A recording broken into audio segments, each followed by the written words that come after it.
Welcome and good evening to the Committee of the Whole meeting for Livonia Public Schools for June 10th, 2024. If you're watching from home, I want to let you know that this is a great meeting to attend. This is one of our meetings. The Committee of the Whole is where we do a lot of our lengthy discussion. So welcome this evening. And we'll go on to agenda item number 1, audience communications. I do not have any blue slips this evening. So we will go ahead and move on to item 2, Committee of the Whole. And we're going to go ahead and discuss item A, bylaws of the board, board operations, and it happens to be BBC, board member expenses and development opportunities. So that's coming around right now for everybody. Thank you so much, President Bradford. Oh, and this is Mrs. Oquist. Yes. Thank you. So as you know, we are so fortunate that we have a Board of Education who is fully committed to their professional development and continued opportunities to learn and grow about their role. It is required that both through state law and board policy that approval of expenditures and reimbursements shall take place prior to the district directly expending any of those funds. So if the district is going to register a board member for a conference or they are going to pay for something in advance, there must be board approval in order for us to do that. A board member could certainly register for a conference and then be reimbursed afterward once approval has been given. But to facilitate registration, participating in these classes, it has been most expeditious to have our administrative assistant to the board register all board members at one time. So we were able to find out through Brad Bonanzik, who is the legal representative for MASB, that a board may choose to have within their policy an annual approval for this process. So if you take a look at the board policy, there is a movement of current language, and that is in blue. This was further down in the policy, but I think it really is germane to why we are doing this. And that portion reads, board members are encouraged to attend educational, leadership, and development classes, workshops, conferences, and seminars that may assist them in the performance of their duties. Members may be reimbursed for their actual and necessary expenses, which includes registration fees, costs of travel, lodging, and meals, not including alcoholic beverages. And so, as you know, we have long held that this approval must take place prior to any district direct expenditures. We've added a bullet number 4 and number 5. The fourth one says, in order to facilitate the aforementioned approvals, the board will bring forth an annual request for approval at the start of each school year with the intent of pre-approving anticipated professional development expenditures. We had also talked about at the study session or at a prior discussion that any board expenditures associated with out-of-state events and travel must be brought to a voting board meeting separate from the annual pre-approval process for approval prior to the expenses being incurred. So essentially, the typical MASB classes, I believe it's November, when you go for your conference. There's also a winter conference, a summer conference. And as we took a look at the past 5 years, I would say if we approved an amount of not to exceed $8,000, we would certainly be able to cover the majority of those expenditures. We've been averaging right around $7,000. So I believe if we brought in August an approval for $8,000, we can certainly come back in April or May and add to that. It does not preclude us from continuing the development, or if we have board members that want to really study in a particular area or are able to stay for an entire conference, therefore they have hotel charges that would significantly exceed that, we can always make adjustments. But first, I'd like your feedback on the bylaw itself and then what you think about the amount. Okay, Mrs. Burton. Thank you very much for double checking with Brad Bonanzik on this. And it's always been a little bit hazy because they basically said it requires 2 votes for these expenditures, but the first one is this policy. That's really vote number 1. And then the second one would be at the beginning of the year to vote to allocate the dollars for that. And that's how I understand it. Is that your understanding also? It is. Okay, good, okay. It is. And then the $8,000, just to clarify, that is for the entire board, not $8,000 per board member. Absolutely, and that's for multiple conferences. Okay, thank you. Any other comments or questions regarding the document? Mrs. Acosta? Are we then being specific about that amount, or are we deciding that amount when we go to that annual vote? It would be great if we had some discussion now, so Okay. that we can prepare the resolution and go over that at the August study session. Okay. No, that was. Mrs. Frank? I think it's great that we're looking at this. I think it's difficult sometimes with pre-approval and trying to plan and trying to get each board member. I think there's a lot of, when are they going to do, are they able to take the class? Do we need to get them registered? And I think the pre-approval will be so great. I'm actually surprised the amount is so small, because I do think we take advantage of a lot of continuing education. I think the Michigan Department of Education has offset some of the costs if they're local, and I think Lorraine Risa has, or Wayne County Board of Education has offset some of our costs. So I think that's great.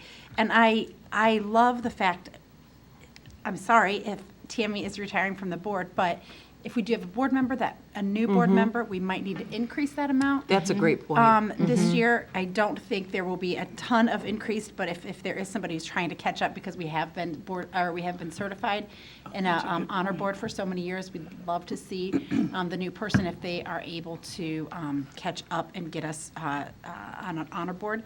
So I think that would be good to go a little bit above, but I'm thrilled to do it this way. I think it's more effective too for your staff and your team to be able to do it once, as opposed to them chasing each one of us. There's 8 of us, and so there's a lot going on at the same time, so. And sometimes getting it right before a board meeting. Yes. And getting that information so that we can get it on the committee of the whole. Yes. And then we can get it on the regular board meeting has been the challenge. Yes. I like this. Mrs. Burton? If we're on to the dollar amount, I agree with your thought, Mrs. Frank. I would rather bump it up a bit. If we were in the between 7 and 8 right now, I would like us to go at least 9. Because we don't want to get to a point where we have Teresa, having to chase it down and trying to put a vote through for, because we're $200 short or something, Right. on an entire year. Looking at that number of dollars for the spread among the entire board, I would rather see us go to at least $9,000 for an initial approval at the beginning of the year. And then that should carry us through without people getting into an awkward problem, at the end of the year. All righty. Mrs. Bonnefield? I just want to say, too, that if people are listening, it seems like kind of a big amount, and when we list off what it includes is meals and travel and stuff like that.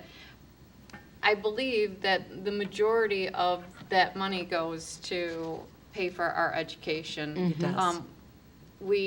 I know we turn in hotel bills when we stay out of town, but otherwise, I don't believe we turn in, although we can, I think board members are very judicious about the amount of money that we utilize, turning in, outside meals or our gas and stuff like that. So I think it really does mostly go, except for a few hotel bills, really does go to pay for our It does. Our education classes. expenses. Thank you. Mrs. Jarvis? Thank you. It's good that we're trying to plan ahead and come up with an amount. Have we got a hold of MASB to find out if they're raising their rates for their classes next year, or if those amounts are the same? We have not. Yeah, I have not looked into that. We just looked at the expenditures for the past 5 years to see what they were. I will say that the number of virtual options and webinars has lowered the cost in some cases, because you're not only not traveling, you're generally not staying the night if that's the case. And those classes are a bit cheaper, although they are still expensive for being a virtual offering. Yeah. Mr. Johnson? Thank you, President Burton, President Bradford. First of all, thank you for providing us with the last 5 years of expenses so that we can see what we're paying annually. And even though the policy talks about reimbursements for travel, lodging, I don't think I've ever turned in a mileage, a meal. No. So I think if not all of these expenses have been for the classes, and perhaps lodging, because Teresa and Jill before her took the time to take care of us and get us our hotels. So I think I agree with Mrs. Burton that maybe bump it up just a little bit because we don't know. Although I don't know that they've really raised their class costs that I can recall. But that doesn't mean they can't or won't. Yep. So, and I also agree that we sort of kept the cost down because of the virtual classes. We're not traveling, we're not using lodging.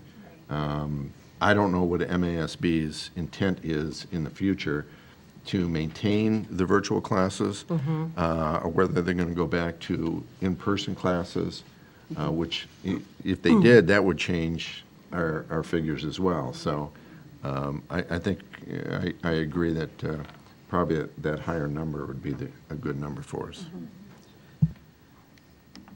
Mrs. Acosta? I know when I spoke, I only asked about the amount, so I just wanted to share that I am in support of this. I think we are fortunate to have everyone so invested and willing to invest our time to take these courses, and I appreciate Mrs. Oquist allowing for this to be a more seamless process for everyone. Okay. We're okay with that? We were going to, not to exceed 9,000, and I think the policy looks great also. I like that if you're traveling out of state, it still would have to have the approval for that. That's important for that, so. I would say, and I appreciate the kindness that and the generosity that you always show, but because you are already serving in a volunteer position, I would encourage you to submit mileage and to submit meals while you are attending conferences on behalf of the district. We certainly have the funds to do that. It's a relatively nominal amount, but it really is only right. So I think it would be appropriate for us to budget that in there. Again, I know that most of them are in Lansing, some I believe are in Grand Rapids or in Detroit. But really, again, you are in a volunteer role, and I would think the least we could do is reimburse you for the costs associated with your travel, so. We appreciate that. Absolutely. We know that's an option. It's just whether or not we choose to do that. And President Mrs. Frank? And I think that that's really important too, to keep in the language, because if there is anybody who's serving on the board, that would be cost prohibitive to them, that they would not be able to travel because they would not be able to afford the gas or afford meals. I think it's really important to put in there, and then, keep it in there. And so Yes. thank you for having that wording in there. Sure. Mrs. Burton?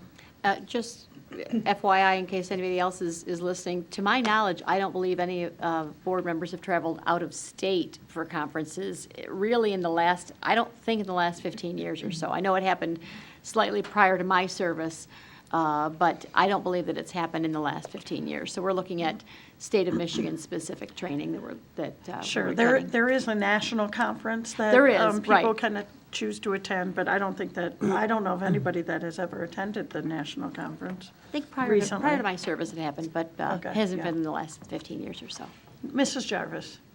I just wanted to point out for those who, from the community who may be listening, they may be wondering, we've been on the board for so many years, and we've already achieved so many levels, what is there left to learn? We can't keep taking the same classes over and over, right? Well, MASB has hundreds of classes, and they have workshops, and they have annual conferences, and they have all other local and statewide workshops and seminars that we can attend, as well as some of the legal firms and the accounting firms. And additionally, there's always changes going on legally that we need to keep abreast of.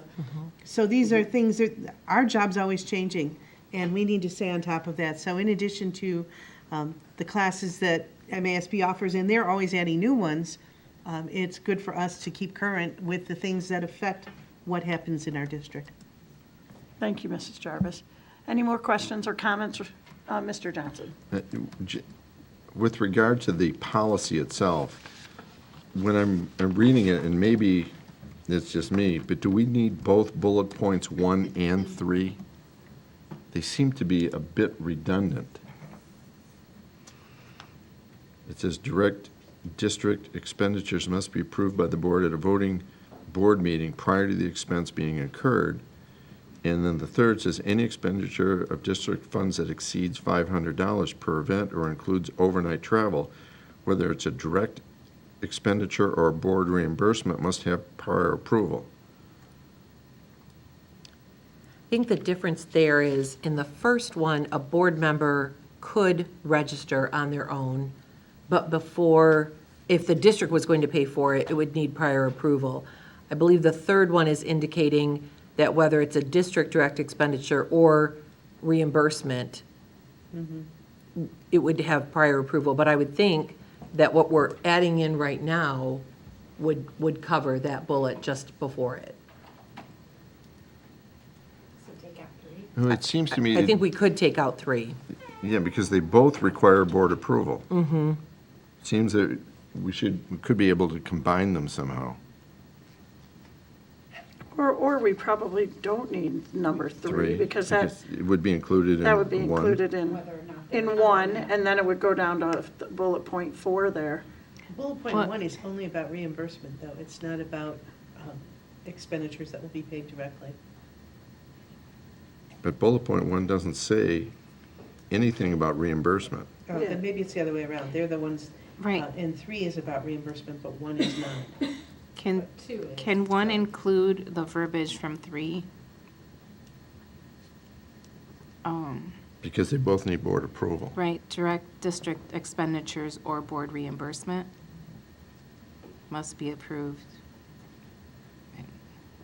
Oh, you mean It's- just take, Board member reimbursement too is board reimbursement. You might be able to say direct district expenses and any expenditure of district funds that exceeds $500 per event or includes overnight travel, whether it is a direct district expense or board improvement, reimbursement, must have prior board approval. I think we can Combine 1 combine yeah, 1 and combine 3. 1 and 3? We could definitely do that.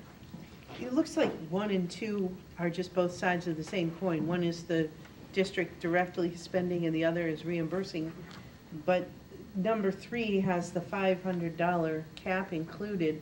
And I'm wondering if that's necessary, because the first 2 don't mention an amount. It would be from $1. Every expense. Yeah, it's Yeah. every expense needs Yeah, every prior board expense. approval. Right, which makes number 3 kind of redundant.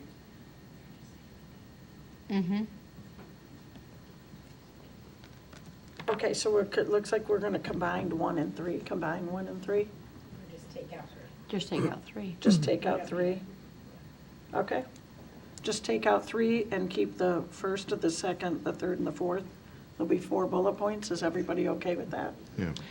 I will do that, but let me read through it carefully Okay. once we're away from the meeting. I Okay. want to be certain that we're not, Missing by Missing removing something. it, that we're inadvertently something. removing a Something. stated approval that the Yes. board at Right. some point Okay, wanted to require. sounds good. Mrs. Bonnefield? Yeah, I think when I read 3, it's about a dollar value, and it's not necessarily about the expenditure, it's about how much you're spending. So I think, and maybe it obviously can be reworded, but if I'm gonna go on a trip and out of town overnight, then I need approval for that trip, not necessarily approval for the expenditure, but approval to go on that trip. And I think that's more How- what 3 is trying to get at. Can I make a suggestion on bullet point number 4? Well, can't we just put in any board expenditures associated with out-of-state events, travel, or anything that exceeds $500 or includes overnight must be brought to a voting board meeting? Just add that in underneath bullet point 4? That might work. maybe add that into that fourth bullet point, the last bullet point. But look Yeah, at. I would Let's say look at then it. that would mean for the November, when we do have folks normally spend a night, especially for the meeting. Right, Oh, the annual yes. The conference. leadership. Yeah, but the Leadership Thursday night conference. you do Right. the delegate Yes. assembly. So Yeah. oftentimes the board will stay. That would mean that We would have to approve. we would all. have to approve that separately Okay. from others. But I understand what you're saying. If you,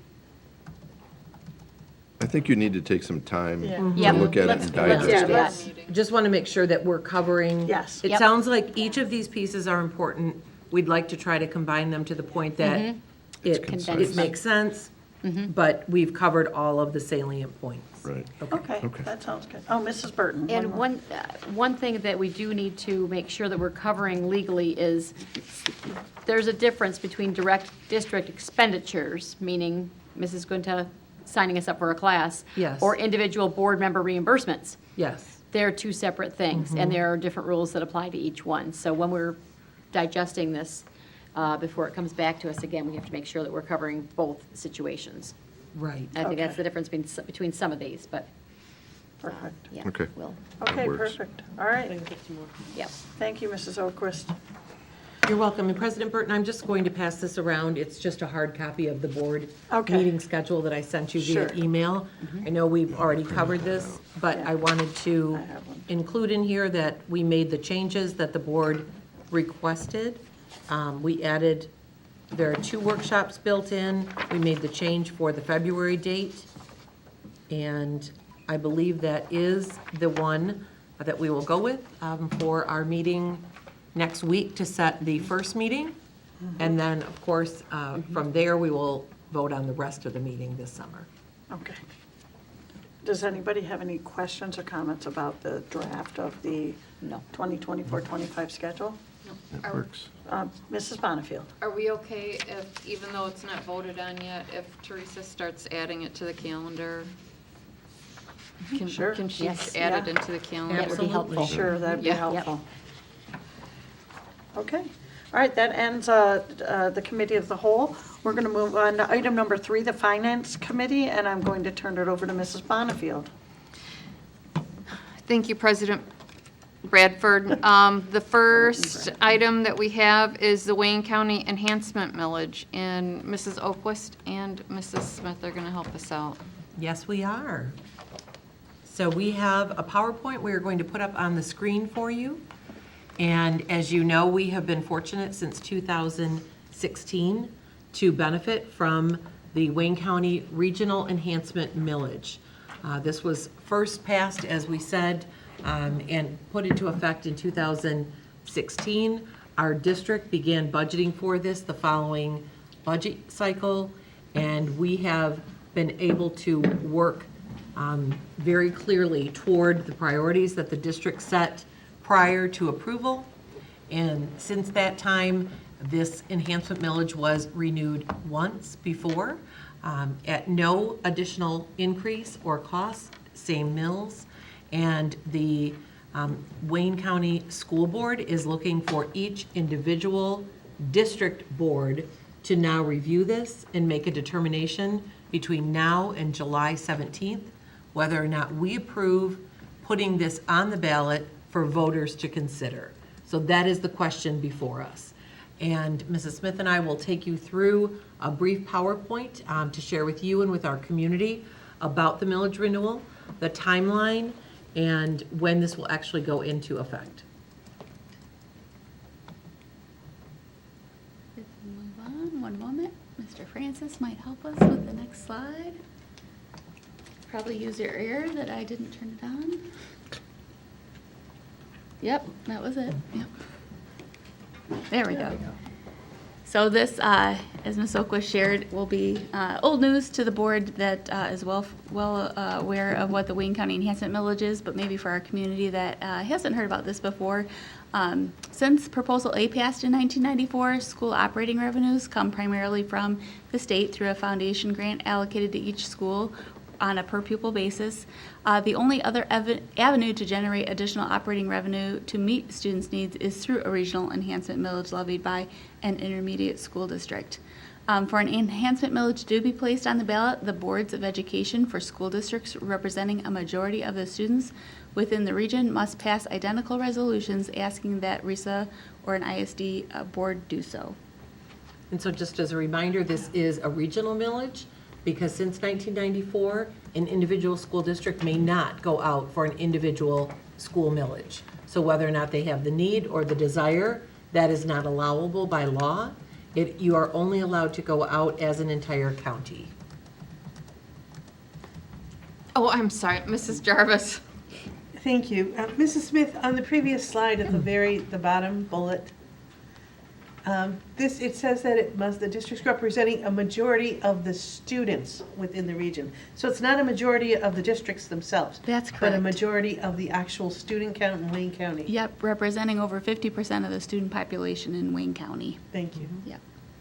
Great question. So it must be proposed countywide, as Ms. Oquist just shared, and then it passes or fails countywide.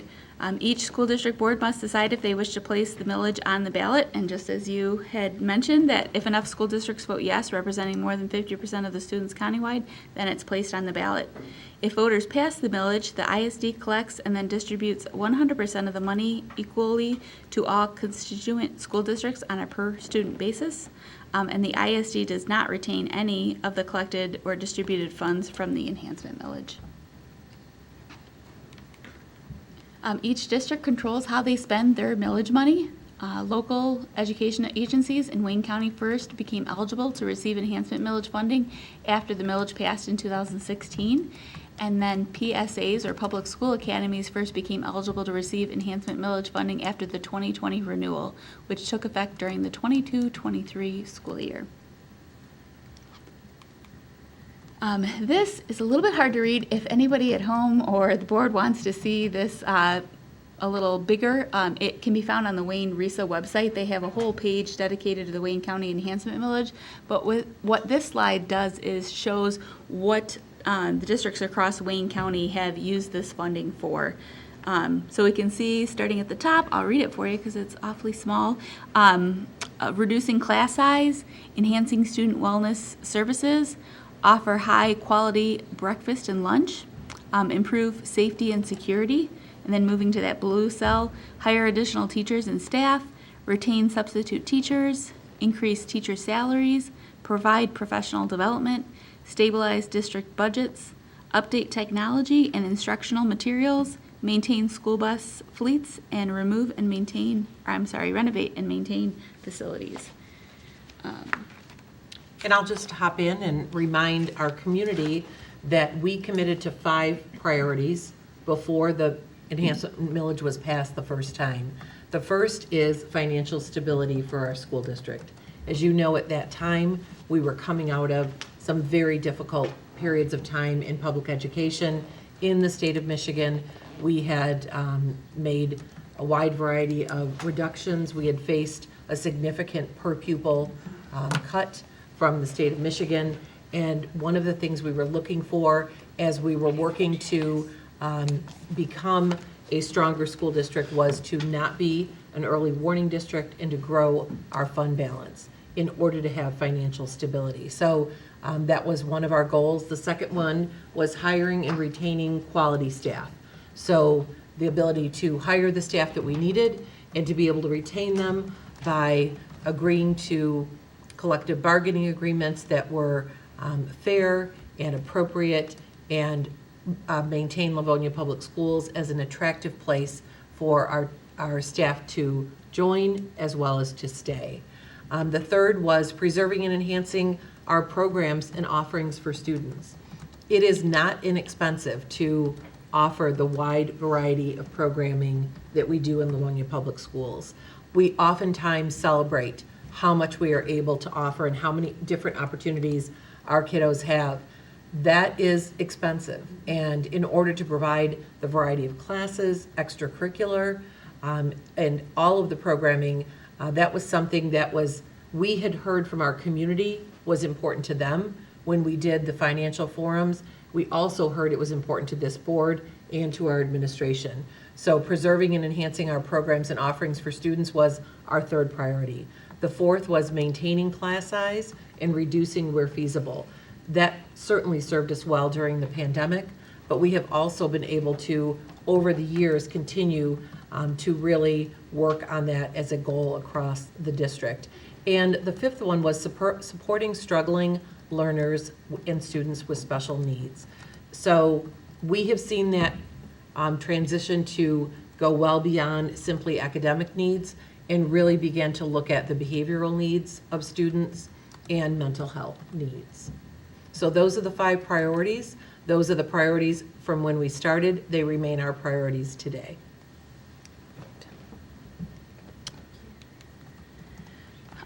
Taking a look, what specific Wayne County Regiment enhancement millages passed? So the first, as we mentioned, passed in November of 2016, and that was for 2 mills to be levied over 6 years from 2016 through 2022. And then we went back out to the community in November of 2020, and the voters renewed that millage, which guaranteed that funding through 2028. And now, if this goes on the ballot again this coming November, it secures it. I don't see it on here. I want to say it must be through 2034. So definitely something that communities can then budget for and plan for and expect to see these revenues so we can build budgets knowing that they are going to come. Secures it through when? 2034. Mrs. Jarvis? Thank you. As we had already mentioned, this goes on the ballot if it's supported by the majority of the students in the district. Recently, the Wayne County enhancement was changed to include charter schools. Are those students included in that count of the total number of students? Because they don't have a voting constituency like a district does. Yes, and they are, and so that's reflected in the slide we have here, which in the first time it was passed, it was approximately $410 per student for each district. That's when it was the 33 school districts, public school districts across Wayne County, based on a law that was specific to Wayne County that was passed by the state legislature. The dollar amount is $360 per pupil, so that went down because we were spreading it across students in public charter schools as well as public school academies. And if I understand correctly, Ms. Jarvis, are you saying the PSA students don't have school boards? Like they're not part of the 33 districts? So like would They have school boards, but they're boards that are part of their school community. Yep. They're not related to their geographical area. In fact, you could attend a school in Wayne County and live in Oakland County.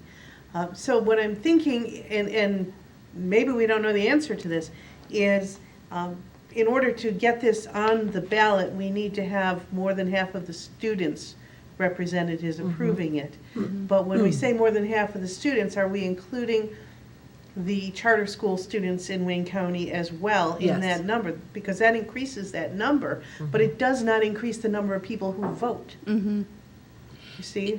It could potentially, because there are certainly families that live within the boundaries of Wayne County whose children go to charter schools or to PSAs that would now be more likely in this case, to pass it versus when it did not impact their schools. So, But they would already have been voting because they live in Wayne County. right. So we're increasing the odds because we have more students that we have to have half of that number, but we're not increasing the number of voters commensurately. I think if I can repeat it back, so say there were 300,000 students in Wayne County and 10,000 of them were attending PSAs. You're saying like, how do those 10,000 students get represented? Are they figured into the 50% or are they excluded and we're doing 50% of The 290,000? 50% number has increased, Yeah, I think but the number of voters hasn't. yep.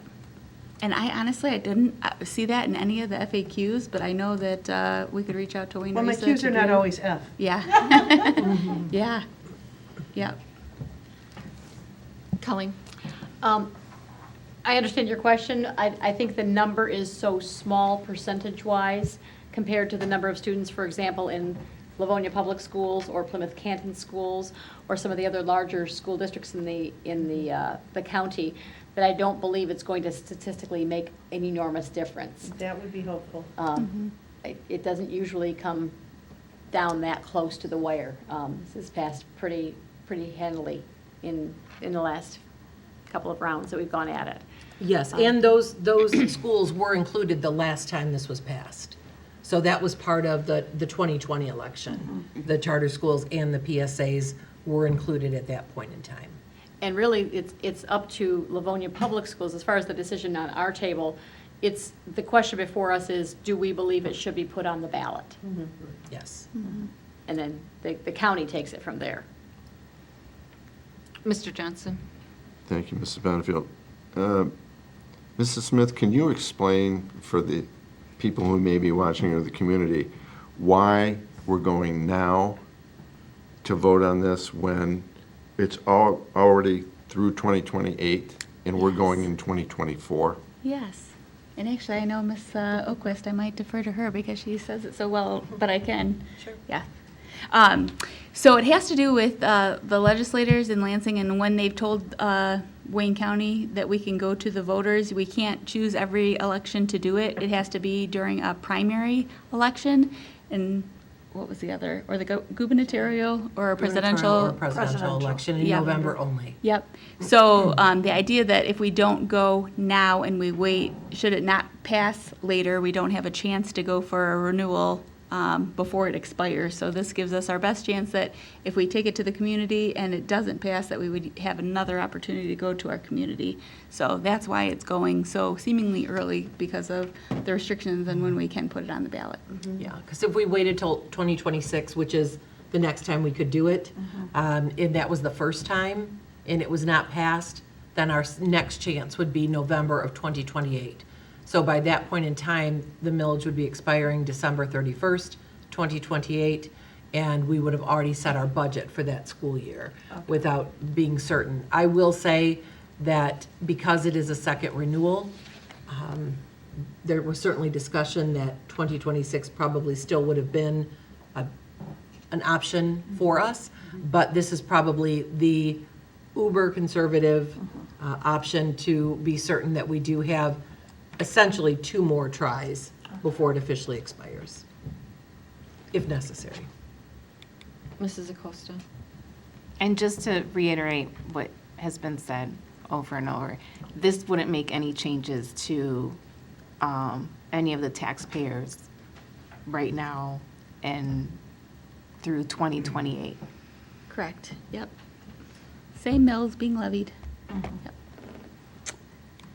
Our next slide, I think we've touched upon this. Again, we're looking for November 5th, 2024. It has been reduced slightly from the 2 mills originally authorized, so down to 1.9876 mills to be levied over 6 years from 2028 through 2034. This is anticipated to generate approximately $360 per student for each district or PSA. And the proposal estimated to cost homeowners with a home value of $100,000, taxable value of $50,000, about $8 per month. And again, I think stressing that it's a renewal, that it's not an increase, that this is what's currently being requested. The timeline, and again, I don't know if it's just me that looks so tiny, but so what the timeline for the enhancement millage would be between now and July 26th, that districts would be asked to adopt resolutions to either support or deny this request. And then on July 17th, this would go to the Wayne Risa Board of Education to adopt a resolution certifying the ballot language to propose to the Wayne County Clerk. And then the next day, July 28th, it would be certified, and it would be it would go, Wayne Risa would certify the text of the ballot proposal to all county and local clerks of Wayne County. And then moving on to July 18th, it says clerk publishes voter registration notice. Wayne County clerks must publish and post a notice of the locations, days, and hours the clerks will accept voter registration. And then our next timeline is clerks publish election notice. Wayne County clerks must publish and post a notice of election. And then voter registration would take place Michigan voters can register to vote until 8 p.m. on Election Day. Michigan voters can request an absentee ballot from their local clerk, who must make absentee ballots available starting 40 days before the election day. Voters must return absentee ballots by 8 p.m. on Election Day. And then Election Day would be November 5th. And then on November 7th through the 19th, the Board of Canvassers meets on November 7th, and the Board of Canvassers completes canvassing no later than November 19th. So we'll just take a look at the next couple of slides, which really talk about how districts across the county have used the enhancement millage dollars. I think, as you know, while it is important to take a look at the countywide, our focus really has been on those 5 priorities: on class size, on programming for students, on elementary and secondary support teachers, on additional mental health providers, social workers, psychologists, having additional, we restructured the elementary day. We were able to add a 5th special of Project Lead the Way, our STEM curriculum, and we were able to add meaningful collaboration time for all of our teachers. We were able to add literacy and instructional coaches, and very importantly, we were able to refresh the textbook budget, which had been brought down to 0. And as you know, we have upgraded over 40 course or grade level offerings since this was passed. We have been able to buy new materials, update textbooks that were anywhere from 14 to 20 years old, and buy new resources and materials for our students. So across the district, we were able to really do some remarkable things, including offerings for students like adding bowling and lacrosse. The first time we've been able to add those offerings for many years. We had a reduction in our pay to participate fees to make it more accessible for our families. We were able to add behavior interventionists, which was a new offering for support for our students. And across the board, you know that we have now 3 times negotiated contracts with each of our 6 employee groups, which included raises, benefit support, and really an outstanding offering for those that serve our children. And so, as we know, especially in the era of a staffing shortage, that is very, very essential. So all of these pieces, from materials to curriculum development to the job-embedded professional development through our coaches and facilitators, class size, mental health supports. If we did not have these dollars, we would see a significant change in what we are able to offer for our students, for our staff, and for our schools. So within our district, we're looking at approximately, I would say, Just north of 5 million? just around Yep. 5 million. And to take that out, about $360 per pupil out of our budget would be a significant decrease, for which we would need to be looking at millions of dollars in reductions. If we are able to continue this ongoing source of revenue, we are able to make commitments to our schools and to our students in a way that allows us to build on the foundational elements we've put in place and continue to determine where should we focus our next efforts. I advanced us to the next slide. The last one we were looking at was looking at the school year 22-23, and this is looking at 23-24, and you can see it's largely stayed the same as in the way that districts are choosing to use these funds. Moving on, additional facts leading to the 2024 renewal of enhancement millage. Of course, that we must better meet the needs of our students across all schools countywide and remove barriers so that they can thrive.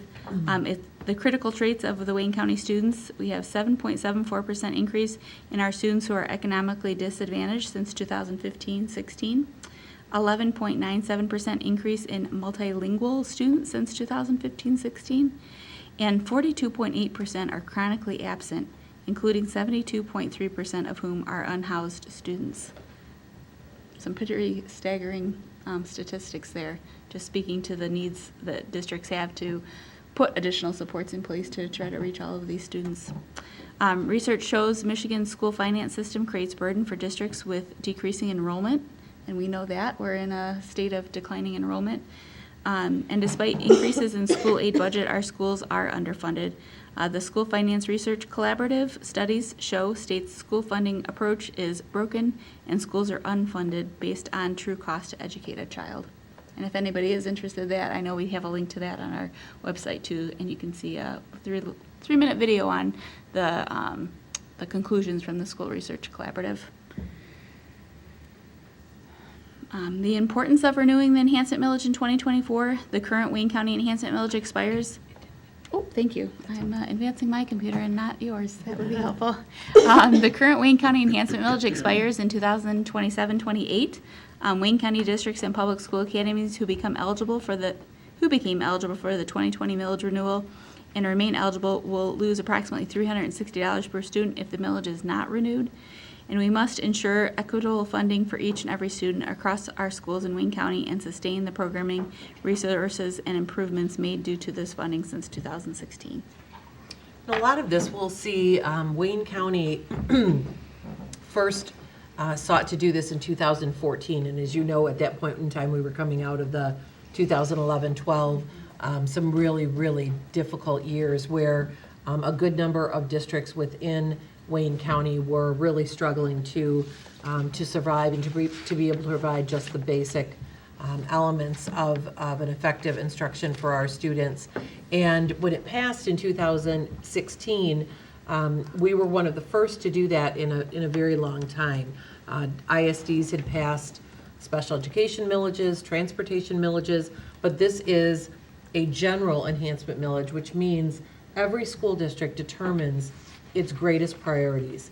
So for instance, in Livonia, because we have a base and a community that has supported a sinking fund and our bond, we are able to save these dollars for the classroom. We are able to save them for these specific priorities that we talked about. In some cases, these dollars are essential just to allow districts to fix a leaking roof, to make some of the very necessary adjustments to the heating and boiler systems within their schools. So they are not even able to use these dollars in a way to enhance, but rather to simply secure the basic needs. And I know that many of our colleagues across Wayne County continue to struggle financially, and that these dollars are an important part of providing whatever they can for the students that they serve. So for us, it really has allowed us to truly do what the wording says, which is to enhance our programming in our school district. And for that, we are so fortunate in our community because we have been able to also do amazing things with our schools, with our facilities, and with the materials that we have for teaching and learning.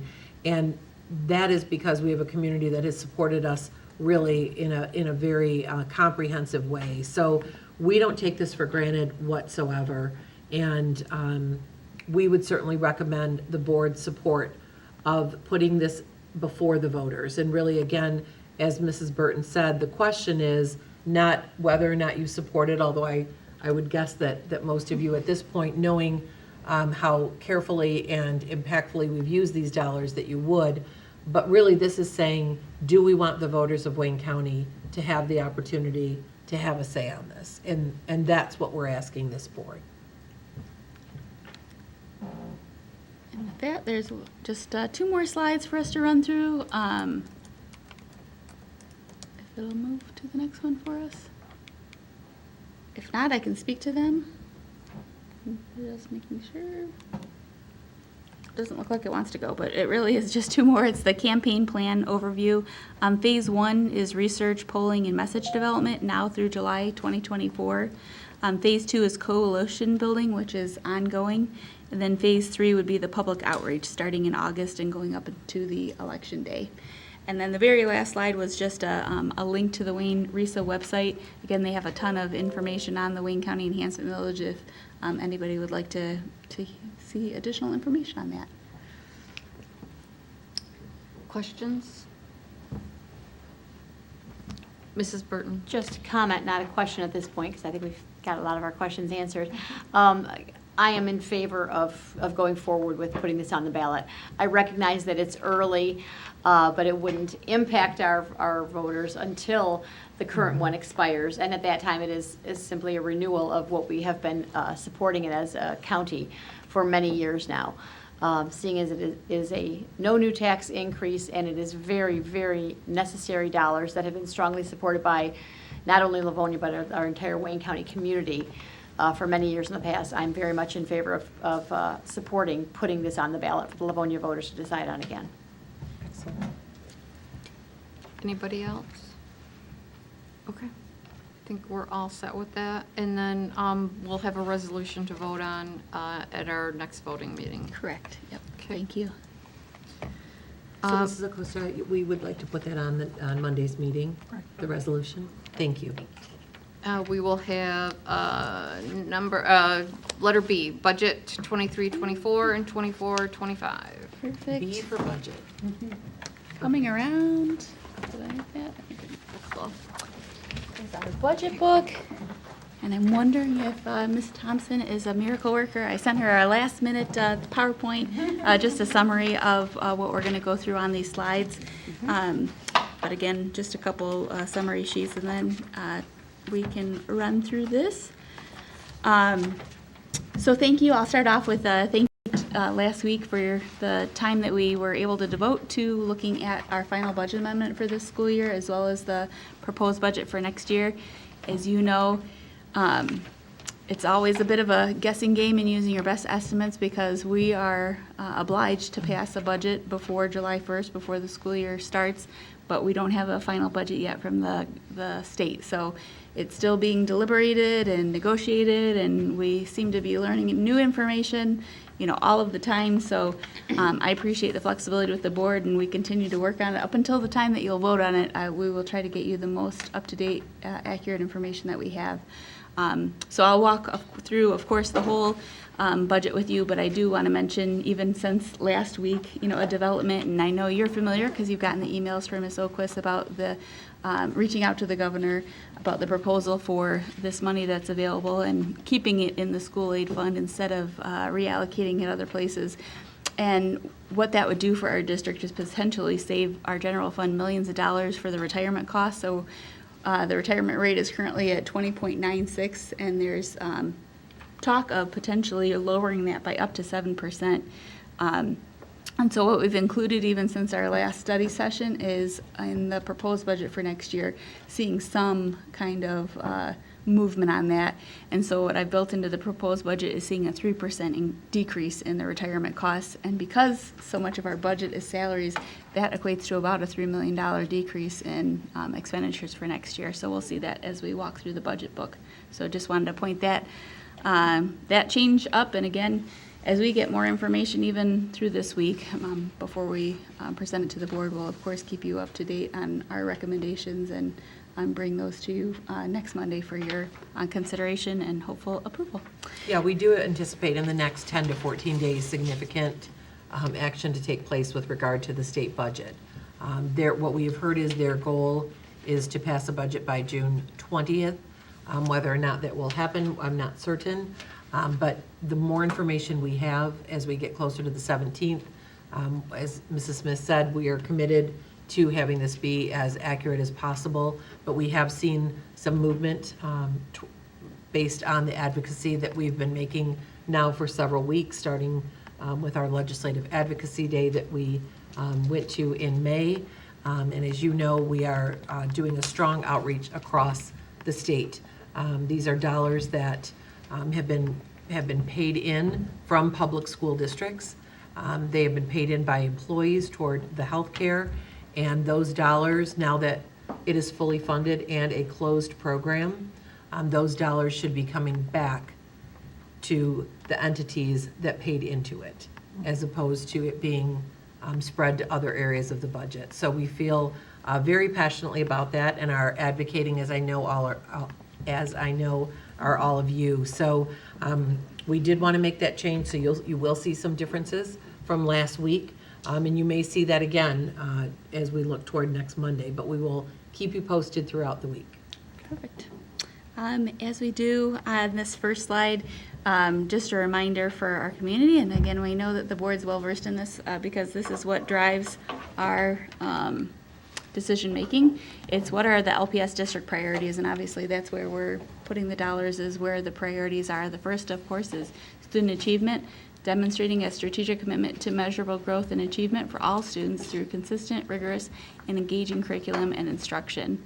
And our next is employee capacity. Investing in students begins with an investment in our staff.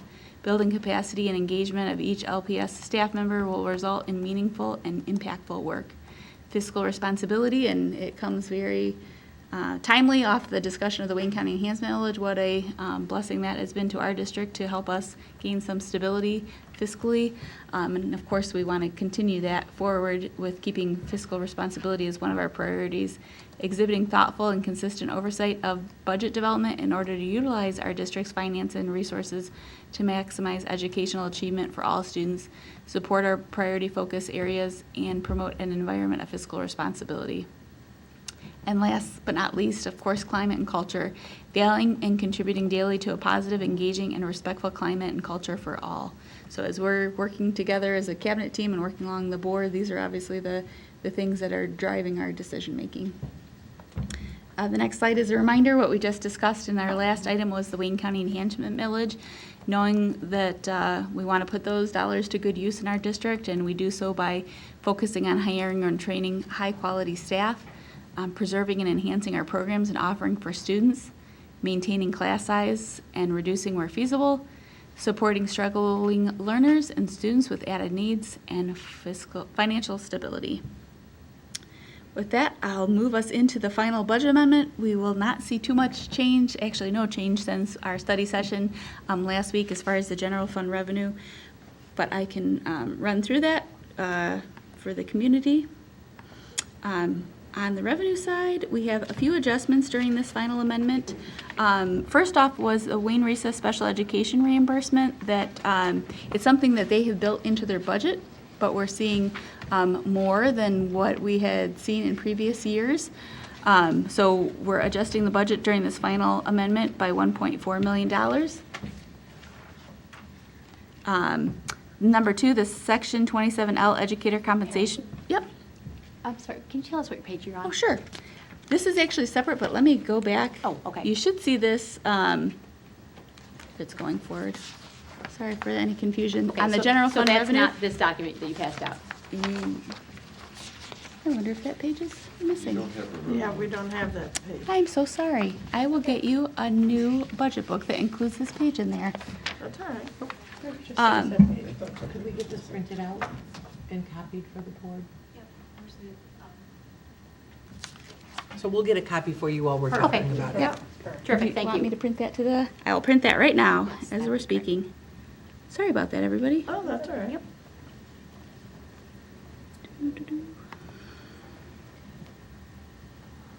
Mrs. Oquist? Yes. Thank you. Is there any, as we're waiting for the budget to be finalized by the state, is there any benefit to us possibly moving our meeting back so we can have a finalized budget? Or the 17th or the 17th or the 24th? Oh, sorry. Yeah, that's a benefit to great pushing our question. meeting back? Yeah, it is a great question. And the good thing is that we will be back in July and then again in August. And so while they anticipate being able to and would like to have a budget by that time, I'm not entirely confident we will be at that point. Yeah. But it's certainly something that we can keep our ear to the ground over this next week. And if it makes sense to shift that, if we think that we are going to have it, that the state will have it wrapped up, and then we can finalize it in the way that we'd like, we certainly can do that. We did decide to go ahead and at least add that in so that if there was movement, especially on the full 7%, that we did not have a significant swing Right. between what we're proposing now Yes. and then coming back in July or August with something significantly different. We certainly have expressed to the legislature that this year in particular has been challenging because of the disparity between the three branches and what they have proposed. So this year has been probably the trickiest in several to really narrow down where we will end up. Do you want me to move on to expenditures and come back to revenue? Sure, Would that be sure. helpful? Okay. Oh, there we go. So on the expenditure side, we had a few adjustments. Let me pull that up. So the largest is, and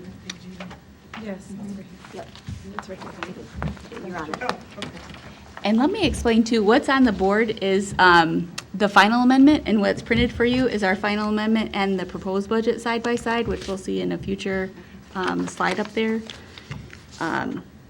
So, on the expenditure side for the final budget amendment, there is a proposed shift in staff between grants and general fund, and this has been part of our ongoing discussions. We've known that the COVID grants are ending, and this is our last year for that, and we continue to want to plan for that accordingly. And so, because of the available funds in the general fund, we're proposing shifting some staff from grants over to our general fund. So this isn't hiring additional staff, this is shifting staff back to the general fund that were temporarily being funded out of the grants. We also looked at employee retirement costs and adjusting our budget to the actual cost for employee retirement costs. Also an adjustment for employee benefit costs. We do our open enrollment, which takes place in January. Thank you so much. And we've reflected those actual costs into this final budget amendment. This final budget amendment too is also, I'm proposing an increase in purchase services but for both maintenance and transportation. We've had to adjust, we've had postings out there for plumbers and electricians, which we've historically been able to staff as a district, but we have been struggling to fill those positions, so we've had to rely on contracted services and reaching out to companies in the area. So that comes at a cost. So we've built that cost into the general fund, what we assume will be the need for the remainder of the school year. Also, the cost of workers' compensation. For the last number of years, we've been able to pay the cost of workers' compensation coverage for our employees out of the Health and Welfare Fund, and that fund balance in the Health and Welfare Fund is starting to dip. So we want to charge out the workers' compensation costs across the general fund and our other funds so that we can replenish our workers' comp fund. And what that does is it helps us in the event of a large claim to have a reserve in the Health and Welfare Fund that could pay for that claim without having an impact onto our general fund. So we're including that in this final amendment. And lastly, I always chuckle because it sounds like a large dollar amount, but it's spread over a number of accounts. It's just miscellaneous adjustments to the tune of about $451,000, which would bring our final expenditures for this school year to $185 million, just over $185 million, or a 16.6% fund balance. And that keeps us right in line with the with the Michigan School Businesses of recommendation of a 15 to 20% fund balance. Mrs. Burton. Ms. Smith, a portion, we are self-funded for a portion of our insurance, is that correct? Correct. And that is why we need to have money in our health and welfare fund. Exactly. We used to be self-insured for both workers' comp and health insurance, and back, I want to say it was in 2016, we moved to Mesa for health insurance, so we are now fully insured for health insurance, but we remain self-insured for workers' comp. So as claims come in, we pay for those out of the workers' comp fund and then charge it out to the various funds to replenish our workers' comp fund. Okay, so we do need to have that money in our We health do. and welfare fund. Yep. And we do buy a policy, an excess policy, so it's currently set at $400,000. So if there were to be some major incident that were to happen, we would limit our liability up to $400,000. The first $400,000 of a claim would come out of the district's health and welfare fund, and anything over that would come from our insurance carrier. Okay, thank So you. if we had, for instance, 2 in a given year, that would be very unlikely. But if we had 2 and the max was 400,000, then having that balance in our health and welfare fund allows us to manage that, even 1. And so we really had, I think that had come down to almost $100,000. So we're really looking to put that back up around $500,000, which would cover at least one significant claim In addition to, as Mrs. Smith had said, since we are self-insured, paying out the remainder of those claims without an impact on our general fund. Thank you. I will switch us back to the general fund, if everybody's got that sheet. And Mrs. Any- O'Brien is getting us a copy of the PowerPoint, Oh, too. wonderful, thank Yeah. you. Yep, I think I heard it, but I can't remember. Yeah. Community services, remind me. community services is largely our school-age childcare in Jackson Center, so SAC and Jackson Center. I'm trying to think if anything, a little bit of that is also when we rent our facilities, that's considered community recreation, but Okay. the large bulk of that is childcare. Okay, perfect. Moving back to general fund, so what we saw for adjustments for our final budget amendment was again a reimbursement from Wayne Risa for special education costs. So from our December amendment, that's 1.6 million. A Section 51 special education reimbursement of 1.9. And you recall last week, this was what I had talked about that was coming through as a prior year adjustment in our on our state aid, and that was I reached out to the Michigan Department of Education to confirm that this wasn't an error on their end, and they said it is in fact reimbursement of prior year costs for special education. So that has been included in this final budget amendment. Nextly is adjustments to the various 147C categoricals, and the 147 categoricals are given to schools to help offset the cost of retirement. So we saw some additional dollars there. The next change since our budget amendment in December was Section 27L Educator Compensation Program. This is funds, $681,000. That is a new categorical that we just learned of.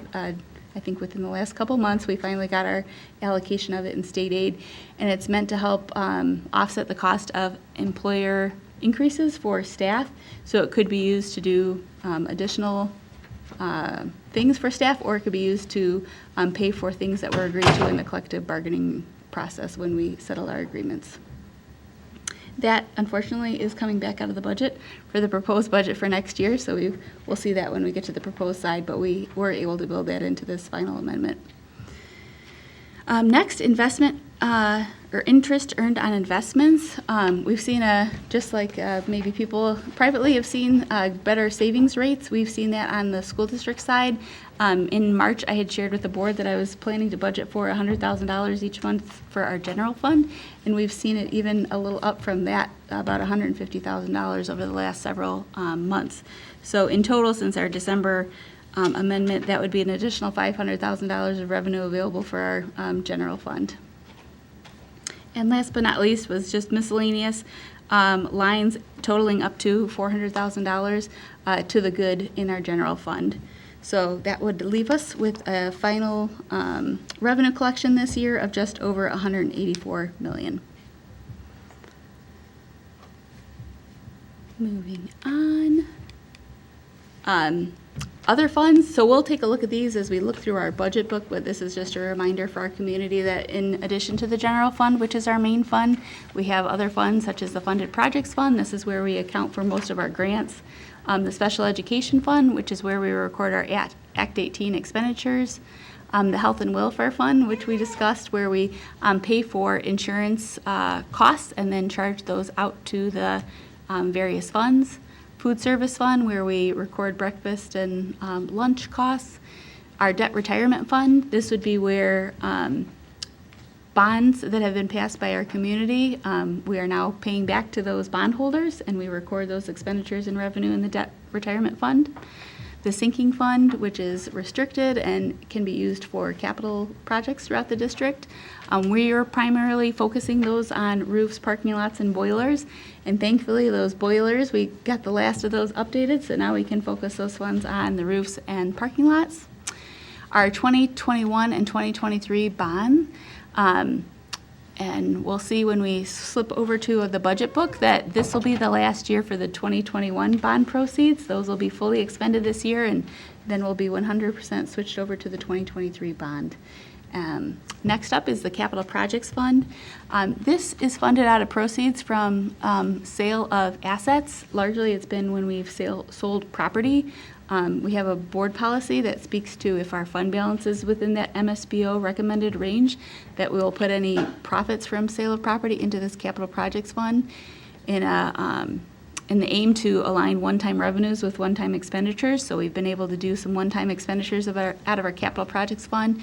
The most recently being the roof at the Early Childhood Center has come out of our Capital Projects Fund. Next is the school scholarship fund. Those are donations that we get from various community members that we hold on behalf of those community members, and then they're given out as scholarships to students. And then last but not least is school activities. These would be activity funds that the schools raise, and we hold on to them for them. All of those transactions come through our office so that we can have oversight of them to make sure they're being spent as they were intended to be spent. And that rounds out all of our funds. So our proposed budget, it might make sense because we don't have that slides. Do you want to look at the budget book as we walk through that? Or actually, that was great. We can see the next one, which we're going to go over during our public hearing next week, is the proposed millage rates. The proposed millage rates are the same as they were this year, with the exception of the sinking fund, which has a slight rollback. So the general fund operating millage continues to be 18 mills. That's what's statutorily required for us to get the full funding per pupil. We know that if that were to dip below 18%, we would not get full funding, and the state would not make that up. Our operating millage is in effect through 2030, I believe. So the last time the voters approved that, it was a 10-year renewal. Next is the debt retirement fund. That mills continues to be 4.1 mills that we use to collect revenue to pay back the bondholders. And then the last one was the sinking fund millage, which had to be slightly rolled back due to Headley. So now it'll be 1.574 mills. But raising, you can see that it's increased because our property tax values have gone up, now bringing in just over $9 million of revenue that we put into that restricted fund and can use for capital projects. So the great thing about that is obviously because of the increase in property value, the millage rate has actually dropped a bit for our voters, but we're raising about $1.5 million more than we had when we went out for the 10-year sinking fund millage. So great news all the way around there. Great. Next up is the general fund revenue, which I can run through the adjustments as we did last week. The foundation allowance, we are budgeting for an increase of $241, which was what was included in the governor's proposal. We're also accounting for a loss in student enrollment. In addition to the normal decline that we see every year, we have made an adjustment in our share time programs. We were continuing to service some parochial schools where there was only just a few FTEs, and it wasn't enough to offset the costs that we were incurring sending staff to those locations. So we'll be focusing our shared time program on the 4 largest operators. It was St. Edith, St. Michael's, St. Valentine, and Northville Christian will continue to assist through our shared time program. But we've accounted for that change in enrollment on the revenue side as well as on the program expenditure side. Mrs. Honfield? Mrs. Burton. Have we notified the other smaller shared time programs that we will no longer be providing that service? Yep, our shared time supervisor, Ms. Ling, has reached out to those schools. Okay, all right, thank you. And we also narrowed the band for our school of choice. I know you did mention school of choice, but just for our community that we did narrow that band this year. And so we are taking less students through school of choice. So our normal, what we would consider normal enrollment decline and the differential between our exiting seniors and our incoming kindergartners and those other factors that we consider, in addition to the shift in the shared time FTEs, in addition to taking less out-of-district school of choice, we do anticipate seeing a larger decline next fall, but we believe that will be more reflective and able to right-size both our revenue and expenditures based on our current student body. President Bradford. Thank you. Can you share those shared time? It's St. Edith, Northville Christian, St. Michael's, and what? And St. Valentine's? St. Valentine. Thank you. We will be keeping. Okay, thank you. Additional adjustments to the revenue for next year, an adjustment to the Section 51 special education reimbursement, backing out part of that prior year adjustment that we got this year in the final amendment, but we are seeing an increase in special education reimbursement because it's based on our actual costs incurred, and because we've incurred additional costs this year, the reimbursement will be larger for next year. Next up is adjustments to 147. First, I'll say is the C. 147C was the one that was just a flow through our district. So if we got $20 million, we had to record $20 million worth of expenditures, and we in turn cut a check to the Office of Retirement Services for $20 million. That wasn't a real help to our general fund or to our programs. It was just an in and an out. And we know that by flowing that money through us, it did help fund the retirement system. So we appreciate that. But it kind of did a number on our budget because it really fluctuates the revenue and expenditures. So for next year, the governor had proposed a 44% cut to the Section 147 categorical. And so that to us would equate to about an $8.2 million reduction in those in that revenue. But with that reduction in revenue, we're going to see a decline in expenditures on the expenditure side. We're also seeing an adjustment to the 147A lines, a decrease of about $440,000. But although we're seeing that decline in revenue on the 147 side, as we'll see in what we talked about earlier, is that we do anticipate seeing a lower retirement cost in the general fund, which we've accounted for on the expenditure side.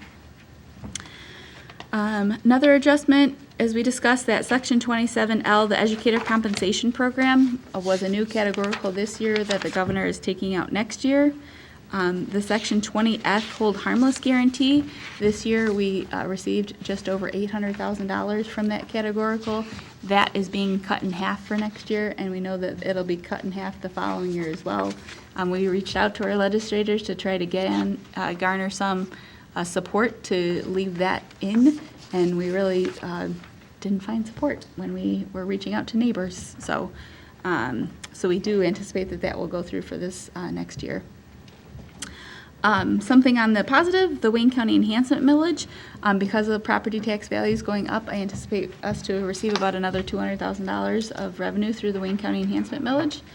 And then last but not least is just miscellaneous category or different line items, just shy of $600,000 to the good in our general fund. So anticipating that we'll be ending the year with, or starting the year with a revenue collections of $175.6 million for our next year. Let's see. I'm sorry, I got us a little discombobulated between the slideshow and our budget book. I don't think we talked about general fund expenditure changes for next year, so we'll go over those right now. Included in the general fund expenditure proposed budget is a decline in the retirement costs. So you can see in looking at our budget book, you can see it on the screen.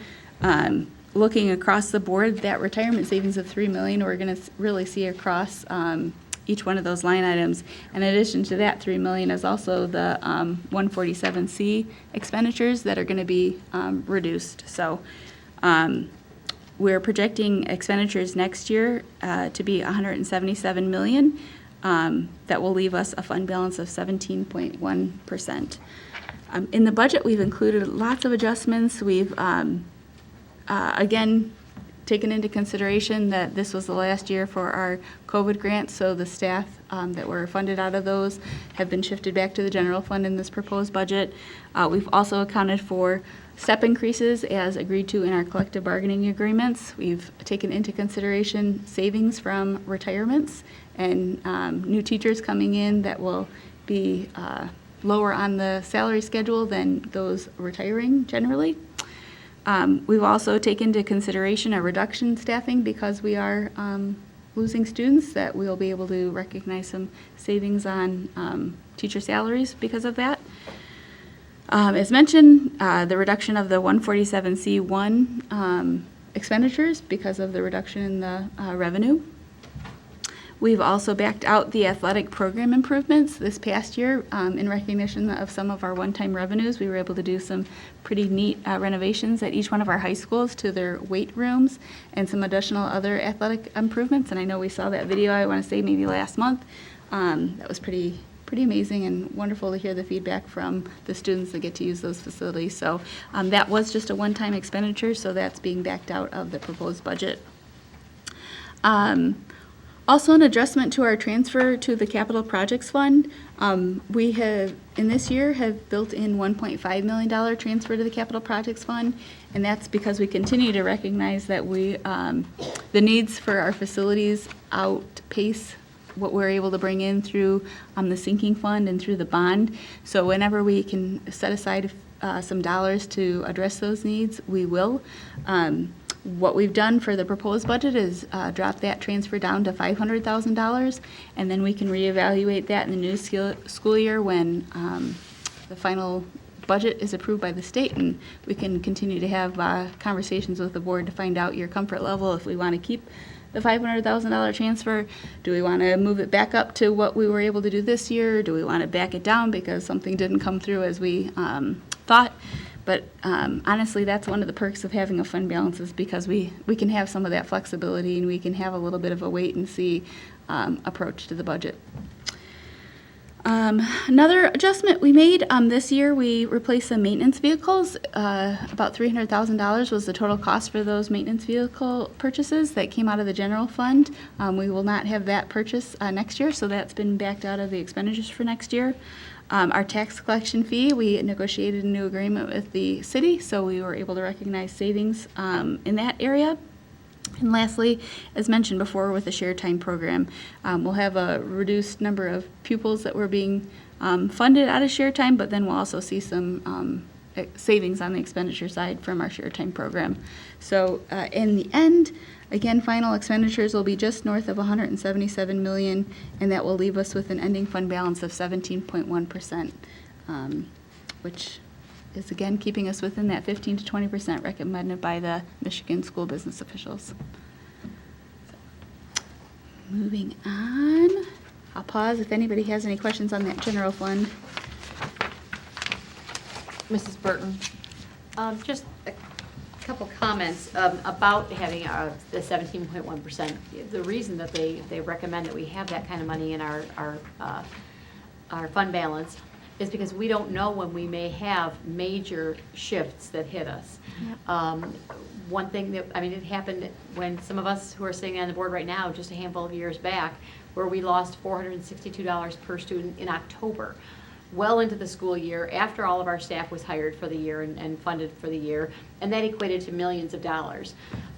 If we didn't have a fund balance, it would be the same as if a household doesn't have any savings account. We have to have some money set aside for emergencies and things like that that are unexpected, and that was certainly unexpected, but it did happen. Yeah. So we have to have it for things like that. And if you could also explain to the folks, to the public, what happens with us getting payments 11 months out of the year, but having to pay our staff for 12. It does. So we'll get our final state aid payment after the school year ends. So we get that in August, and then there's a gap. We don't receive funding from the state in September, even though staff have come back. The first pay for teachers is September 10th. We don't have our state funding yet. That doesn't happen until October 20th. So we have this gap that we have to fill, and districts that don't have a fund balance or savings to rely on have to borrow the money and then pay interest costs in borrowing the money. We have not had to do that in, well, I'd say almost 10 years. I think since I've been in this role, we've not ever had to borrow money because we've had the savings to bridge that gap between getting payments 11 months out of the year, but obviously having expenditures occur 12 months out of the year. Another benefit, of course, of the fund balance is our borrowing. We've been fortunate to have a community that's approved our bond initiatives, and we've been able to secure lower interest rates on those bonds because of our secure financial outlook and the fund balance that we maintain. So that's been a big perk. And as you spoke, the state funding really can shift. It's even when it's approved, it doesn't necessarily mean that it's approved for the whole school year. As I can recall too, with the pandemic in 2020, in the spring of 2020, they were telling us to brace for a $600 per pupil decrease. And with that happening in May, with only a month left of the school year, you have barely any time to react, and a $600 per pupil decrease to districts could be devastating without a fund balance that could absorb that. And thankfully, we didn't see a $600 per pupil decrease, but we still saw, I want to say, at least a $2 million decrease in funding from the prior year that we found out at the end of the year. So all the many reasons why it's important to have a fund balance. Thank you. Okay.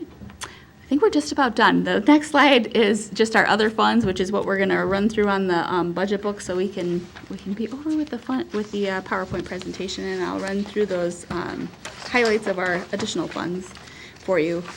The first one is our funded projects fund, which is an extension of our general fund. This is where we account for the grants. It's been very helpful to our district. It's been separated for a long time. It's helpful because we have an accountant specifically that oversees our grants, so it's a clear delineation of the responsibilities that person's responsible for versus myself in the general fund.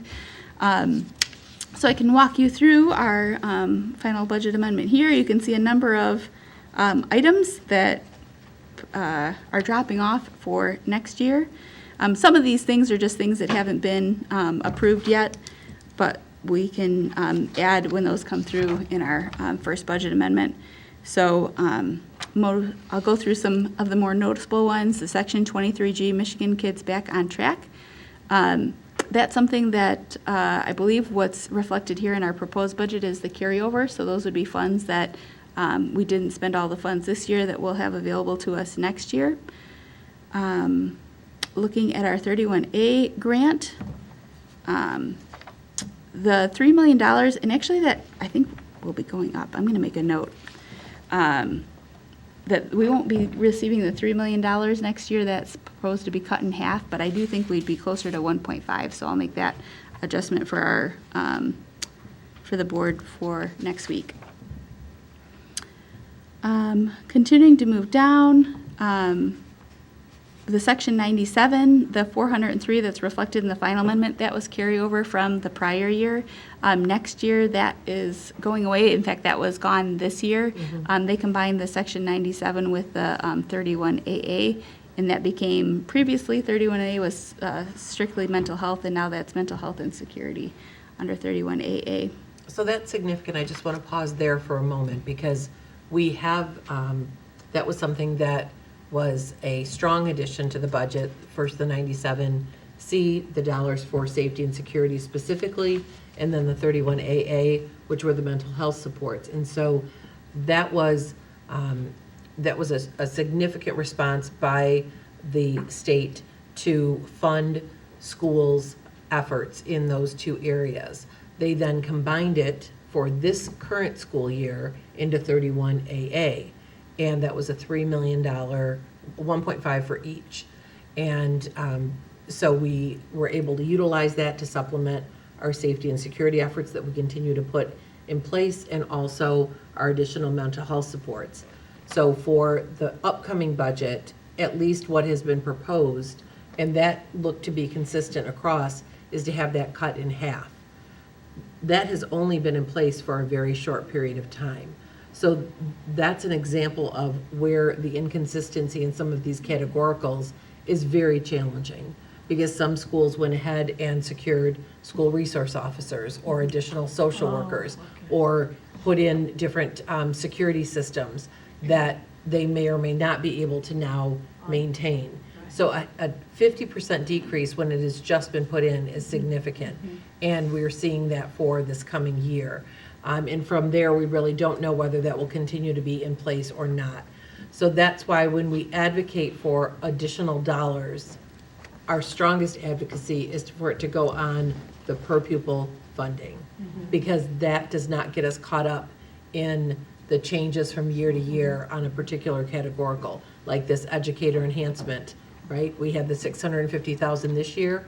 All of a sudden, that was a one-time, and now that's gone. But if we had used those dollars to give increases to staff, we would no longer have the revenue to go along with it. I know you understand that, but I just think it's really important to point out the changes that can happen year over year. And that's why our advocacy strongly is focused on per pupil funding. Because when we know that the dollars are there, then those dollars can be utilized where each district has that need. But once we've committed in a certain categorical to that kind of support, especially when you talk about safety and security and mental health, that is something when students and families see those changes and pulling back from that, that is not something that is a welcome sight. So then you often take on those costs in your general fund. So just want to put that all, when we talk about the changes from, I know it can get to be a bit daunting to follow all of that, but this is a big one, and this was one we were certainly disappointed to see that shift and that reduction of 50%. Thanks for letting me hop Mrs. in. Burton? Yep. And we've said it before at this table, but it bears repeating again. We've seen large communities around us have enormous budget problems because they didn't do exactly what you just spoke of. They took one-time or temporary dollars and they applied them toward long-term costs. And then a couple of years later, they found themselves in horrific budget situations. So again, yes, the board has to approve the budget, but we thank you, Mrs. Oquist, Mrs. Smith, and to the entire financial team at Livonia Public Schools that comes forth with a budget asking us to recommend that utilizes those one-time dollars for one-time benefits to the district and our long-term general fund dollars to our longer-term expenses. But thank you very much for continuing to make wise recommendations to this board so that we don't wind up in the situation of many of our very strong neighbors that now are in big financial problems because they've not taken that advice. So thank you again. Yeah, absolutely. The last one I'll point out is the ESSERS grant. You can see this year we had $2.6 million remaining from the ESSER grant, and that's been backed out of the grants budget for next year. Moving us on to our special education fund. This is where we account for our Act 18 programs, the revenue coming in to support those programs, and the expenditures.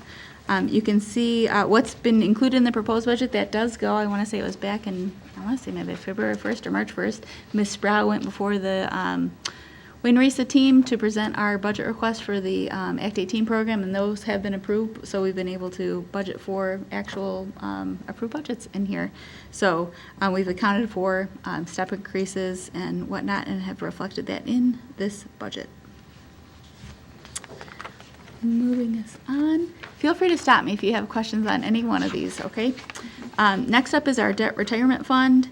This too is information that we do have available for next year, so we've reflected that in this budget. We have a couple of our bonds falling off because they were refunded, and this year what represents the last year that we have payment towards those. You'll see it's the 2013 bond series 1 and our 2014 refunding bond that are both falling off. And moving on to our 2021 bond, you can see the final amendment will be the last vote for the board that you'll be approving that 2021 bond because that will be fully expended. It has been fully expended this school year, so it will not be on our books for next year. Next up is the 2013 bond. 2023, thank you. I think I just said 2013 on the debt retirement fund. I had that stuck in my head. The 2023 bond. So in here we've reflected interest earned both in the final amendment and in the proposed budget, and then expenditures. We plan to go out to sell our third series of the bond next spring. So I anticipate that we'll be wrapping up expenditures for the 2023 bond this coming year, which is why you see an ending fund balance of 0, because in the spring we'll be selling our next series of bonds. Moving on to the sinking fund, is presented because of the increase in property tax values. I've increased the revenue available to us. That local line is a mix of both the tax levy as well as interest earned on the sinking fund dollars. So that's the 9.3 that's represented in revenue. And then we've kept the expenditures consistent with what was approved this year for a total of $10.6 million. The next up is our capital projects fund. We've included for this final amendment the $1.5 million transfer from the general fund, as well as some proceeds from sale of property. In there is both the Bentley property as well as some assets that we've had. We've sold a few of our older, I want to say it was the 2014 buses, and we were able to get some funds for that. So we've put those into this capital projects fund.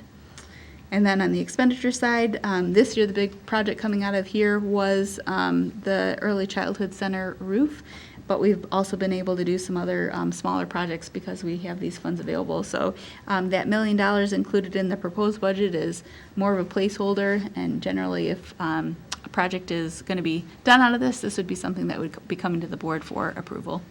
And I think this is the one we want to be able to continue to talk with you about this summer as the budget does shake out. So that's an example of something we want to come back to, because we know that there are some additional projects that need to be done that aren't within necessarily the bond scope or the sinking fund scope. And so this is something where, when we can, at this point in time, look in the neighborhood of the $1 to $1.5 million transfer into the capital projects, in addition to any sale of property. I don't anticipate that we'll have any in this coming year, and so it's really important that we look carefully about that transfer and how much we want to be able to put in there. So we will be coming back to you as we update the budget over the course of the year. I guess that would be a good point. I kind of breezed over that about getting the proceeds from the sale of the buses. That's been something that we've been including in our bond budgets, so we've been able to purchase new buses, and it's wonderful because we've been able to keep our fleet up to date, and as we get the new buses, we're able to take some older buses offline. So I know Rick Martin used to tell us all the time, thank you so much to our board for making that a priority. I know they feel that now, and Ross continues with that message and that gratefulness for being able to keep our fleet up to date. Next up is our food service fund. So we did see, which you don't see because we're looking at this year and next year, but a significant increase in both revenue and expenditures because of the universal free meals. So this budget in the final amendment and the proposed is building on that, continuing for next year. So we've reflected that into our budget. One thing of note too, both in this final amendment and in the proposed budget, because of the revenue that we're generating in our food service fund, we've been able to pay for some of the equipment in our kitchens that we've completed renovations of them through the bond. We've been able to purchase some of the equipment through our food service fund, which has helped us save some of our bond dollars and make those stretch further. Next up is our health and welfare fund. This is what we were talking about with the workers' compensation. So wanting to make sure that our ending fund balance is right there between 400 and 500,000. And that helps us get to that threshold where we have that excess policy that will kick in if it goes above that. And I don't think, do you have the sheet? Maybe I didn't get it. We have our last two funds is the scholarship fund, which is just a little one for us. And my apologies, if that didn't get included, I'll make sure that I email that to the board. No significant changes with our scholarship fund, nor with our school activities fund. Let me pull that up for you. The scholarship fund is in the ballpark of about $15 million, and that's continuing for this next year. Let me pull that up. What was that? Did I say? I shouldn't try to do one more than one thing. I'm pulling up the file and talking. I will just be quiet and pull up the file. So we had for the scholarship fund revenues coming in this school year of about $8,000 and scholarships going out of about $20,000. That's because we have a bit of a savings built up from funds that were donated in prior years and being able to give those out to students this year. For next year, I'm budgeting for $10,000 worth of revenue and about $10,000 worth of scholarships going out.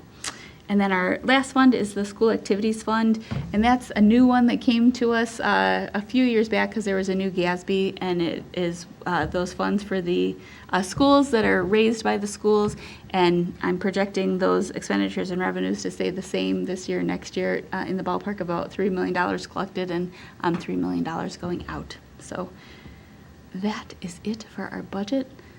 I apologize that things weren't as smooth tonight, but we'll make sure everything is smooth and in your packet and ready to go for next week's meeting.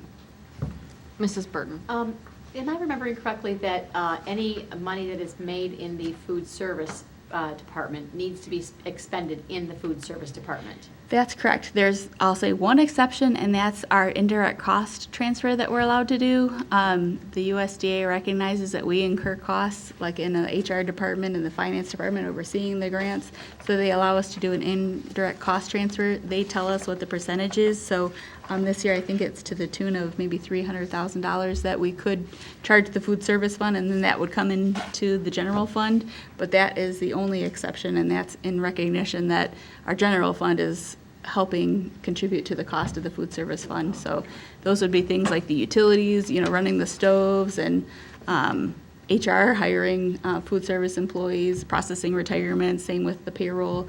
Our accountant spends time overseeing the food service fund, but anything else, it does have to remain within the food service fund and is intended to be if you do have funds available, to be an improvement to the food service program.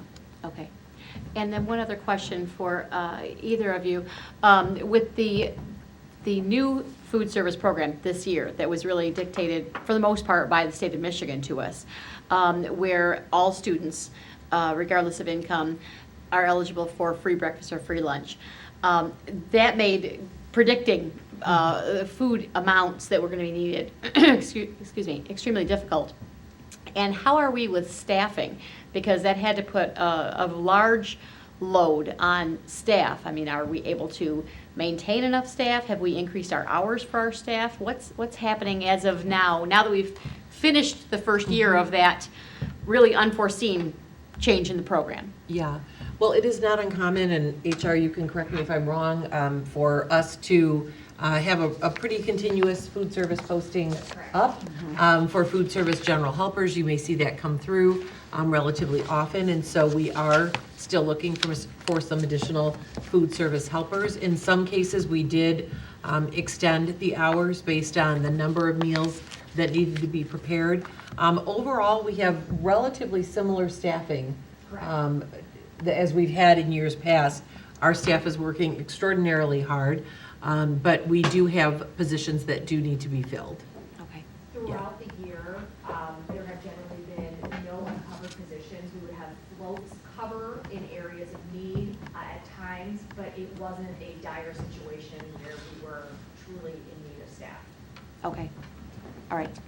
Thank you. Mrs. Frank. In the special education fund, just remind me that transfer to other funds that comes out of special education fund? This is also indirect cost and recognition of the cost that the general fund incurs for the facilities, for HR's time, for the finance time.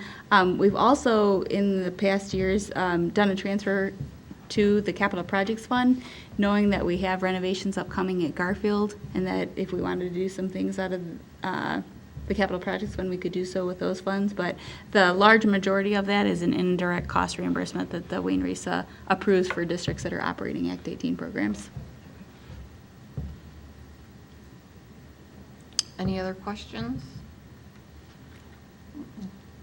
And we will see this next week at our voting. We'll vote on the final budget amendment next week, and And the it's proposed June, budget. and the proposed budget. Yep, Yes. and the millage rate, and a special hearing for the millage rates at 6:15 next week. Okay. We're good? All right, we will move on to C, property and casualty insurance. Perfect, thank you. And again, thank you for the time that we were able to spend on this last week at our study session.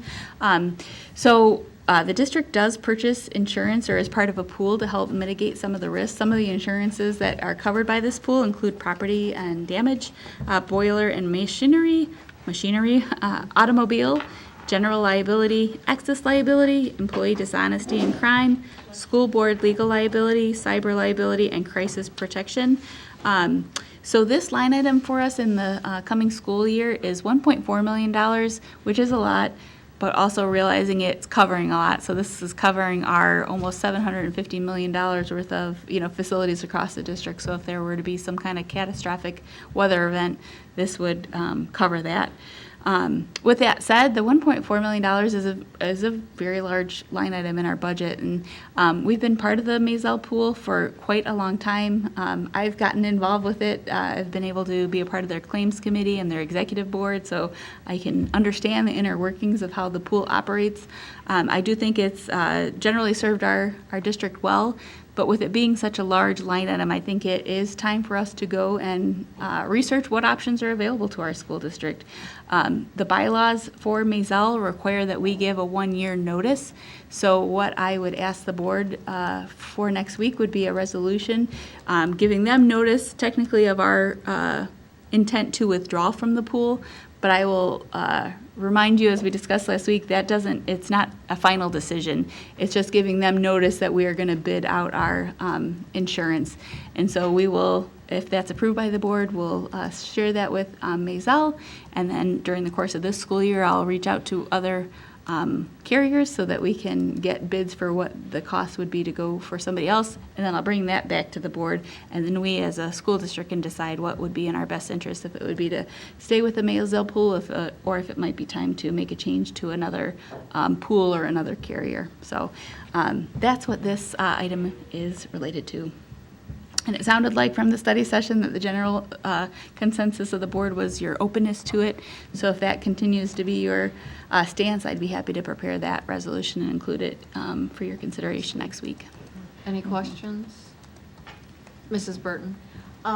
Along with cost, I assume we would be looking at how confident are we that they're going to be providing a service that is going to be sufficient for our needs? Absolutely. For that cost? Absolutely. Okay. Yep. All right, thank you. Okay. Any other questions? And I guess we just need a consensus that, yes, We take the can- time to Yes, put up the, consensus, yes. and then that'll be a voting item next week.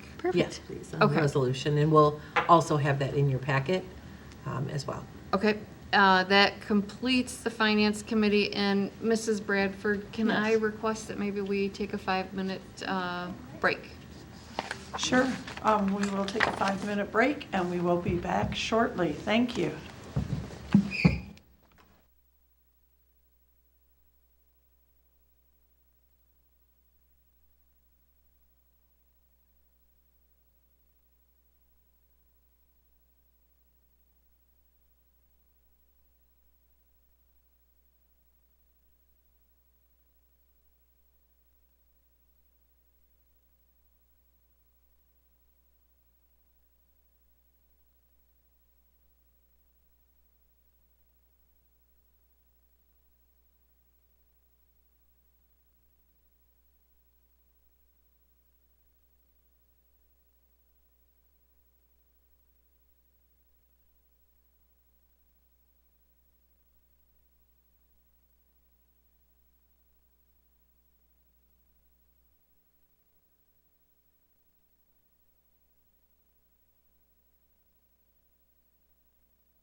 Welcome back to our Committee of the Whole meeting for June 10th of 2024.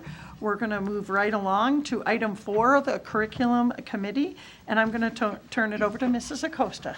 Good evening, Mrs. Acosta. Good evening. Thank you, President Bradford. You're welcome. We have quite a few items this evening. We're going to start off with item 4A, textbook adoptions, U.S. History, AP U.S. History, AP Language. Mrs. O'Brien. Thank you, Mrs. Acosta. So I have on this one memo for our first item, I have actually 4 courses that we are updating. And our social studies curriculum coordinator, Lindsay Rousseau, has worked really hard this year to focus in on our secondary social studies courses. We've spent previous years spending time looking a lot at our ELA and updating our ELA. So they were a little farther behind than some of our other content areas and had many textbook recommendations and worked right up until the end of May. So that's why we have so many here at the end. So the first textbook recommendation is for U.S. History. And this recommendation is for government. Hold on, this is for U.S. government, not U.S. history, U.S. government, and it is for Government Alive from Teachers Curriculum Institute. Our textbook committee was made up of a teacher from each one of our high schools. They spent time this year following the board policy for adopting textbooks and looked at 5 different textbooks or online platforms to be considered, and created their evaluation rubric. You know, that's part of our policy, is for them to create a rubric of what they would like students to experience in each class when we're adopting a textbook. And then they piloted 2 resources with students, and then eventually ended up with the recommendation of Government Alive. This purchase is for 6 years of digital licenses and class sets of physical textbooks. And it includes 6 years of teacher licenses and physical guides and supplemental materials for free. In addition to this textbook purchase, this committee is recommending the purchase of Albert.io, which is an online supplemental curriculum that we would like to purchase for 11th and 12th graders. We have had several teachers who have utilized it. I know I've purchased it for AP US History before, for Humanities before, but they would like all 11th and 12th grade teachers to have access to this. And then it has items and lessons that are aligned to the PSAT and SAT. And so they would like to utilize this program to prepare their students that way. So that additional purchase for our government course would be a 3-year purchase of $94,218. That would allow then our 9th and 10th grade students also to have free access. So Ms. Rousseau worked out with this company that it is typically used by our 11th and 12th grade teachers, but felt that the committee and Mrs. Rousseau felt like this would be a good supplemental resource for all of our social studies courses. And so worked with them that if we bought a 3-year license, they would give access to our 9th and 10th grade students and teachers also for free.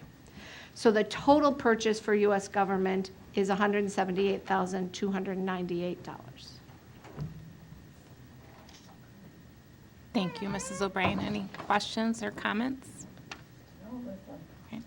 It's very thorough. I think one of the things I just wanted to note that I saw in there was that this platform, and I know you mentioned earlier at least one of the other areas that in world history and U.S. history are adopting this platform, and economics currently uses it. So the teachers felt very confident and thought students would as well, since they're going to be utilizing the TCI platform in multiple classes.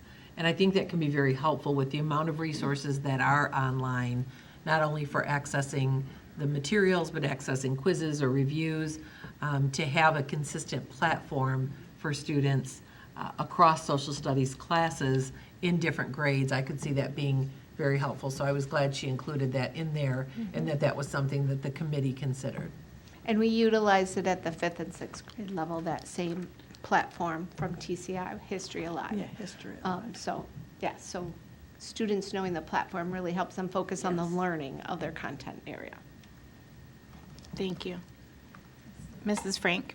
Yeah, just as we're adopting textbooks and that sort of thing, as we always do, I'm looking at some of our evaluation criteria, and especially for, U.S. history and that sort of thing.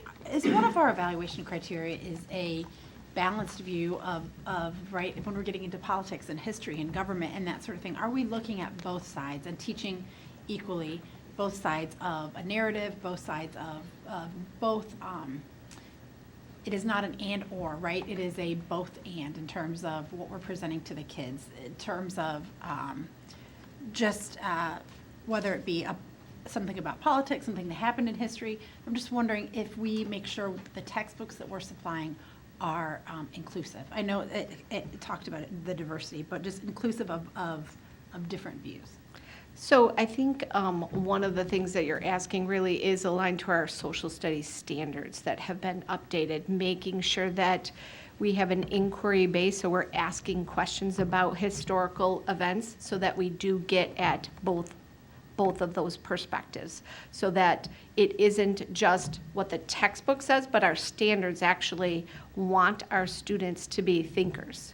And so we're looking for materials that help them access those standards. And so that is a part of what we're doing, is looking at the C3 framework and the Michigan Social Studies standards in order to make sure our students are thoughtful when they're looking at history and thoughtful when they're looking at social studies, economics, whatever. So those things are within our state standards for us to be thinking about perspectives. Right, and I think that's the important thing, is different perspectives and textbooks that, looking at textbooks that honor both perspectives. And I think so many times there are so many publishers out there, and really making sure that we're thoughtful about who we're selecting and why we're selecting them.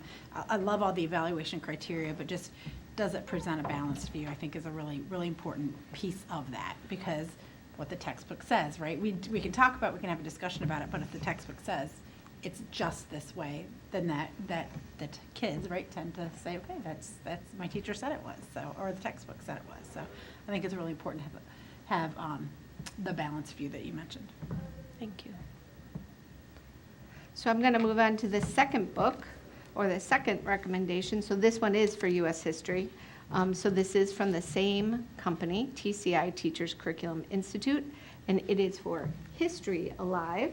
And so all of our high school students take U.S. history. This, again, had a team of teachers, one from each high school, work this year to review the standards and to evaluate materials. They looked at 5 different books and, again, used their evaluation criteria and created their rubric of what they wanted students to be able to have access to. And students and teachers recommend the TCI platform over the other book that they piloted, McGraw-Hill and Savas-Tex. They felt it was, again, aligned to what we are looking for to offer our students. So this purchase is, again, for 6 years of digital licenses, class sets of physical textbooks. The teacher licenses and teacher guides and supplementals are free, and the total purchase is $82,496.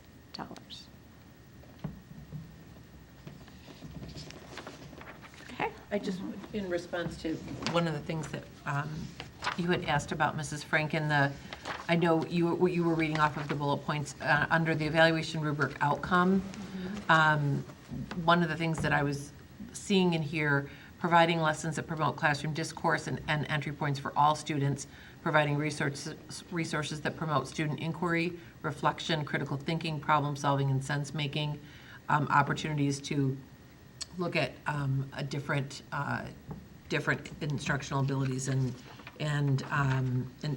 diverse instructional materials. And so I think it's a great question, because it's certainly something that is a common question, especially as it relates to social studies curriculum. And so it appears to me that that is a focus of that. But if, Mrs. O'Brien, if you can, share any of that with us, maybe for a future update that I can share with the board in one of my updates to them, a little bit about how that looks and how that's built in to the process. That would be great.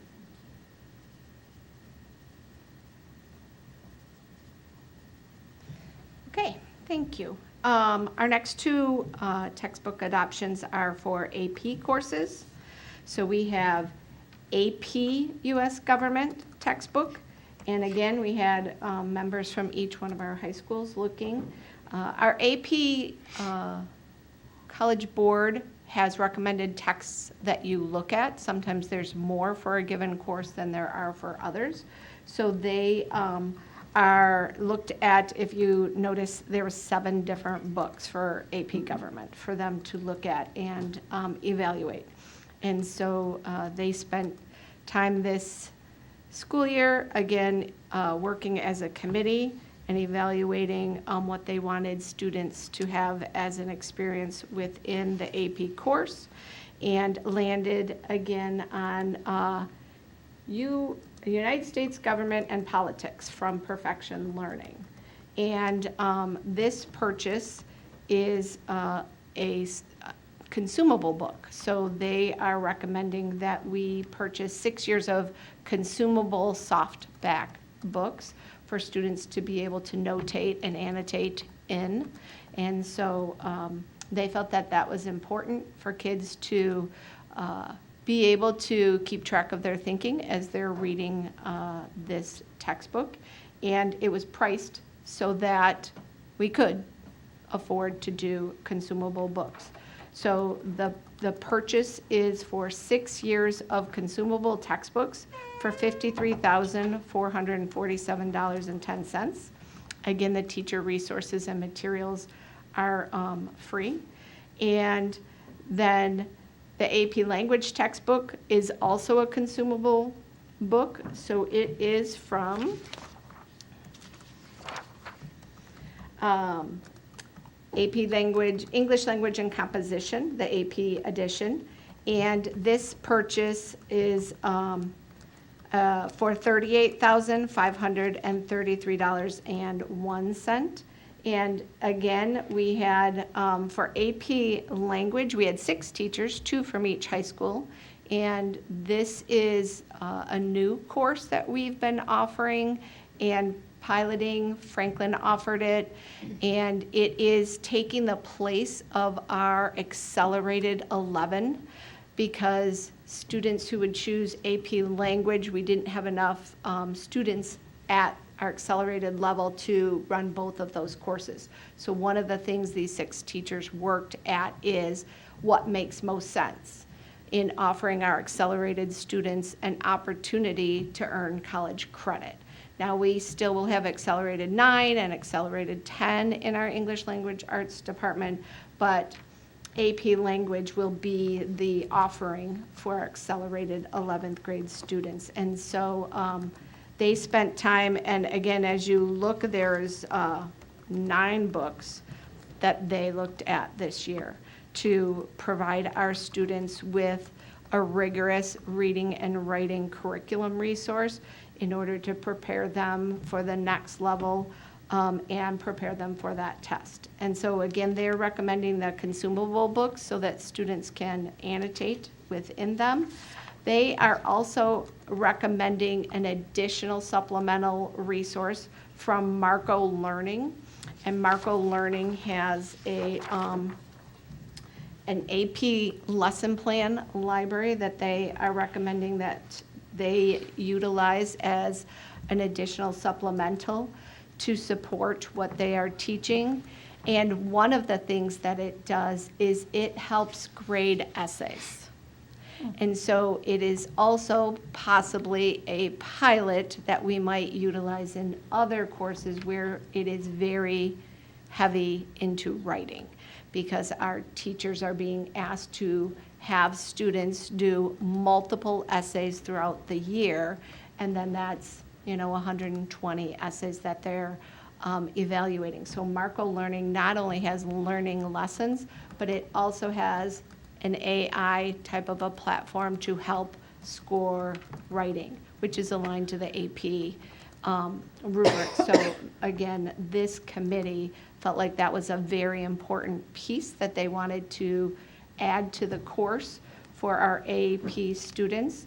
And so the Marco Learning platform would be a 5-year purchase with a 10% discount that offers for $26,973 to add to that AP language textbook that we're purchasing to round out our curriculum resources for that course.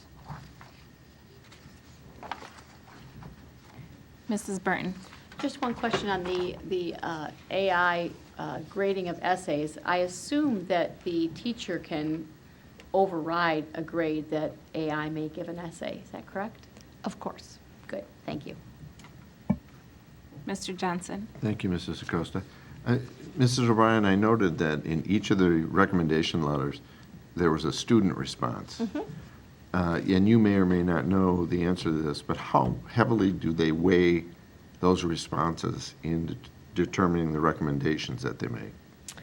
So I think it's very important for every course that we survey our students after we pilot. So whether we pilot 2 or 3 textbooks, that survey response, and I don't know if I could give a number to how heavily it's weighed, but it's part of their final determination. So if I love a particular textbook, but my students say it's boring or the platform's hard to use, the committee comes back and they talk about that. They know the importance of choosing something that fits both them as the educator and to engage our students in whatever course that is. So it is a piece of the puzzle when they're making their final determination. Okay, thanks. Mrs. Frank. Just a quick question about going to AP classes for the 11th graders. Do we have to staff?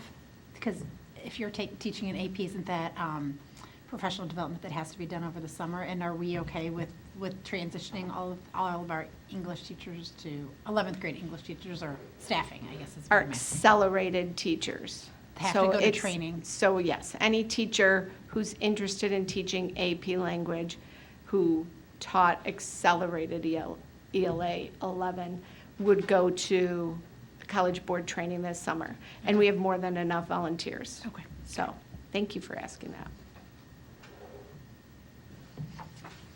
Any other questions, comments?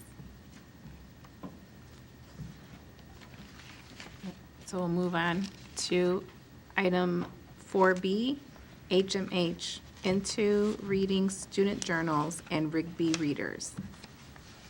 Can I just confirm that that's going to be on Yes. the regular agenda? Yes, Yes. I was just going to start with yes, and they will be separated. So there will be a cap for each one. Okay, perfect. So I am bringing a purchase of our HMH into reading student journals for 5th and 6th graders, in addition to a set of short reads. They're called Rigby library cards. Mrs.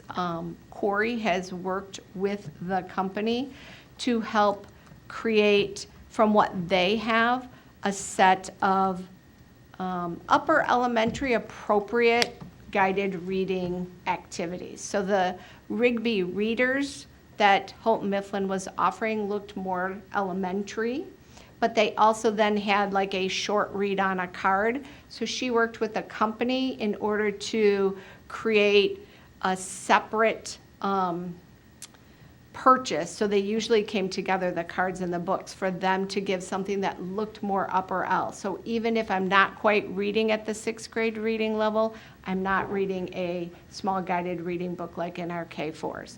So this purchase is to help to provide our teachers with a tool to work with students during our intervention block, which is also our small group instruction block. So it's an opportunity for students to be practicing reading at their reading level. And then during our ELA block time, they're reading grade level text. So it provides them both that practice if they're below grade level or above grade level, but then the core of the instruction is at their grade level. The student journals are consumable, and we purchased them when we adopted HMH. So this would provide 2 more years of student journals. I did write the 5th grade student journals into the 35J grant, and the Rigby reader cards are also written into the 35J grant. So this purchase of $194,017.41 will be taken both from the grant and from general funds.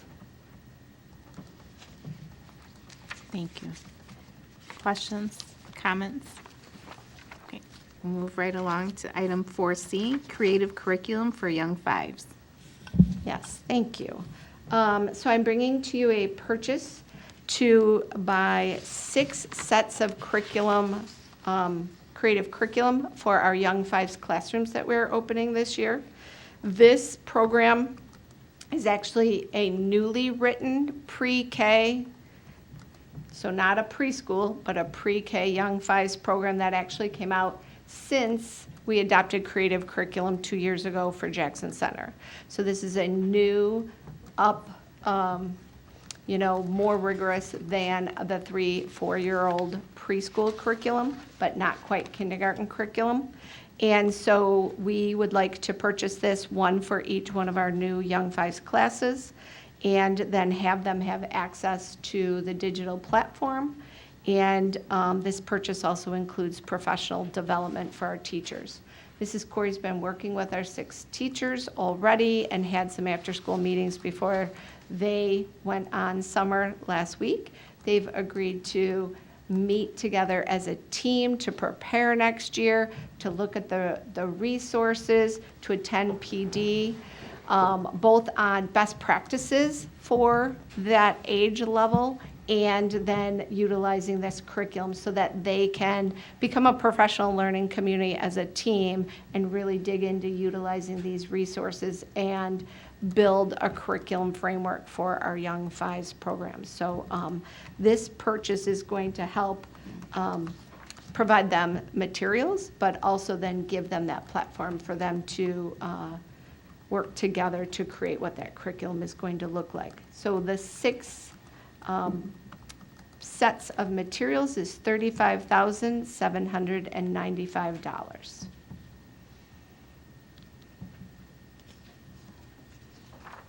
Questions, comments? Okay, and that will go on to a vote for next Monday.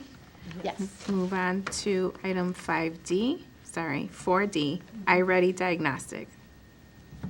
Yes, thank you. So this is a yearly purchase. We purchase iReady Diagnostic every year to utilize with our students, kindergarten through 8th grade.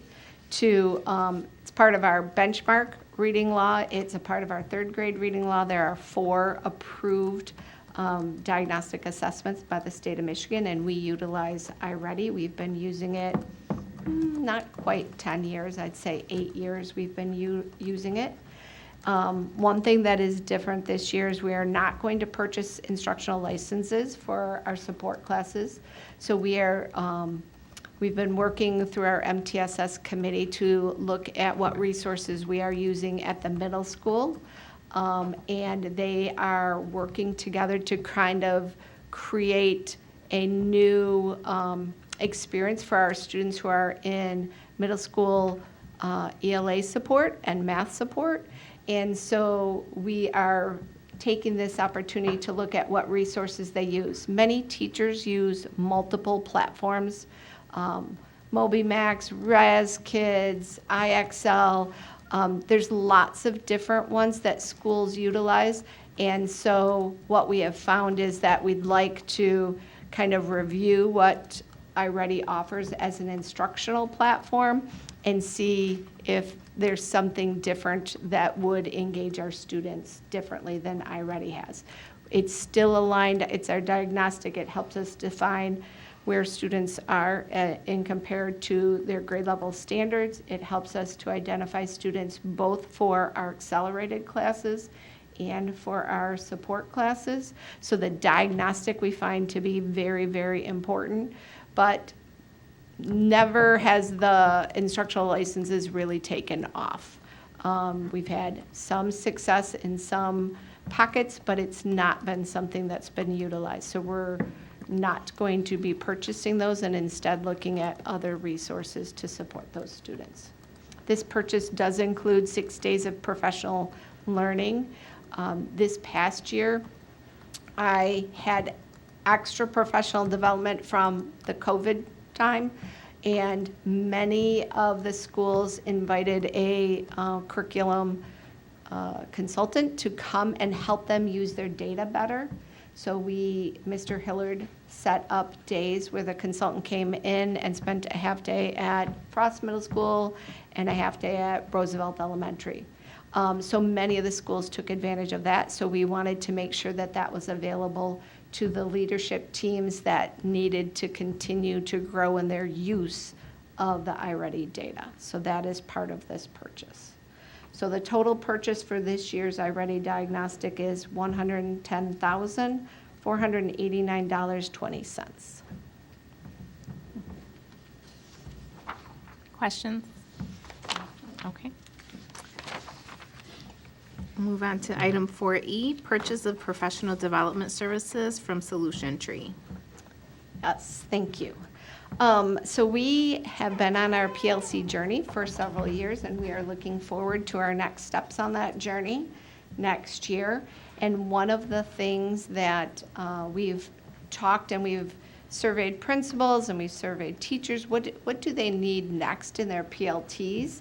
And one of the things is, what does a PLT, a high-performing PLT, look like?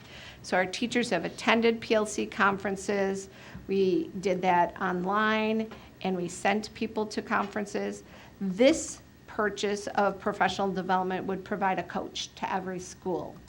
And I wrote into the 35J grant for all of the elementaries, the age levels that were approved within the grant, so preschool through 5th grade, 1 day with a coach. And as you know, our schedule, our elementary schedule, has a time every day that teachers get to collaborate in each grade level at each building. So their PLTs are on the same day. So at a given school, it might be Tuesdays. Tuesdays at Roosevelt, I'll give an example. So all of the common times are PLTs. So we're suggesting, expecting them to sign up with a coach and choose one of their PLT days for that coach to come.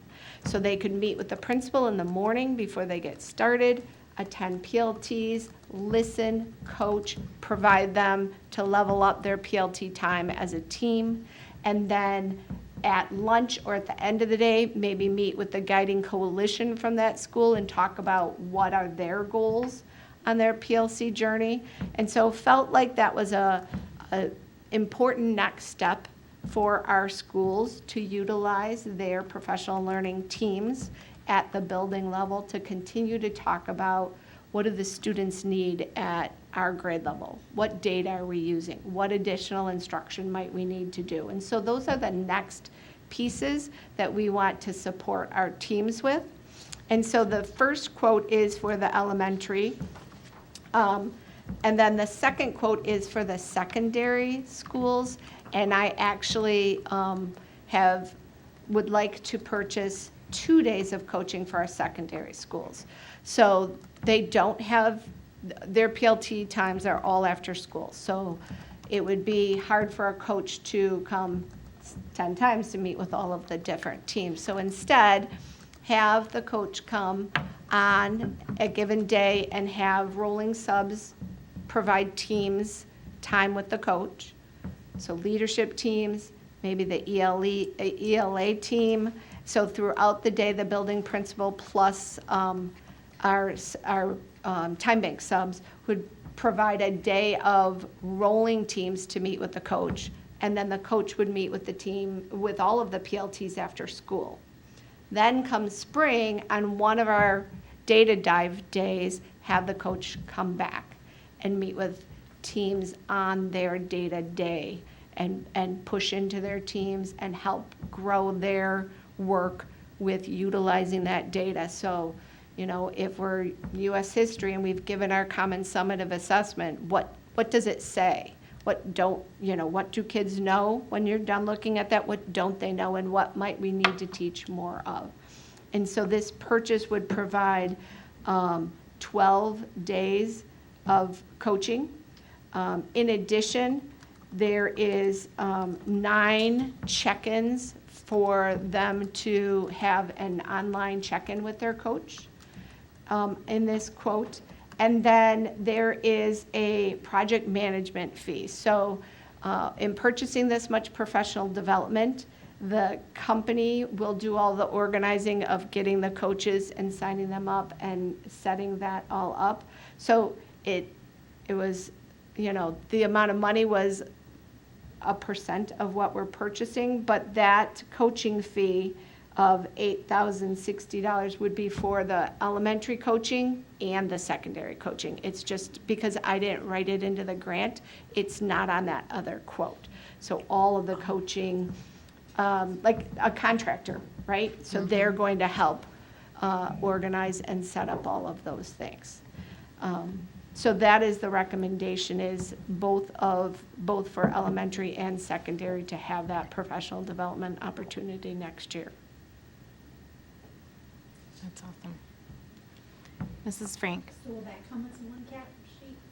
Yes. Will it be all of the high school and the middle school, like K-12 along with? With split funding. Okay. So you'll have to indicate I in thought the professional rationale. development, we. Oh, no, we did talk about that. For professional that's right. services, that is not, we are not required to have formal board approval for any purchased professional service. So we wanted to bring this to you in detail. We did talk about it Oh, yeah. last week at the study session, and we wanted to bring it to you. Of course, it's always your prerogative if you want to add something on, but it is not required by law, and it is not our practice to bring those for board approval, whatever that professional service is. But certainly we'll defer to the board, but it would not be our recommendation to move that beyond this evening. That's why we wanted to go into detail tonight on what would be provided. President Bradford? Thank you, Mrs. Acosta. When our teachers have professional development, is there any type of feedback after? Like, would you be able to report back to us to let us know how they felt the value of that was? Because I think it's wonderful that they are getting the coaching and the ability to take it a step further on their PLT journey. But I would be interested in seeing what they thought of it after, and if it was meaningful for them as they move along. So I survey, not every PD day, but I survey often our teachers to see if, you know, our professional development has hit the mark. In fact, and I think I've shared this, but our district professional development day for August is going to be choice sessions so that teachers can choose their own pathways. And so trying to make sure the teachers taught 35 years and the teacher who's taught 2 years, that they all have things they want to learn more about. And so trying to find those opportunities to give them. So we do survey them often and ask teachers, you know, did you learn something? What are you going to do with this? How are you going to bring it back to your team or your staff? There's also, you know, our PLTs, again, our district PLTs is always an opportunity for them to debrief and work with each other on these things. So we feel like this is like a great time to continue to grow the importance of working and collaborating together. I think Yeah, we can it's definitely great and feedback on that. valuable, just to hear the feedback about it. And where is this in the budget? What budget does this come out of? Again, did I maybe miss that? So the elementary one I wrote into that 35J. The 35J And then grant. the other will come out of my department professional development budget. Perfect. Thanks. Thank you. Mrs. Just a Frank? clarification, so when you said we're not including it in the voting, the professional, the $8,000 professional fee, or the whole thing? No, the professional development, this is considered a professional service.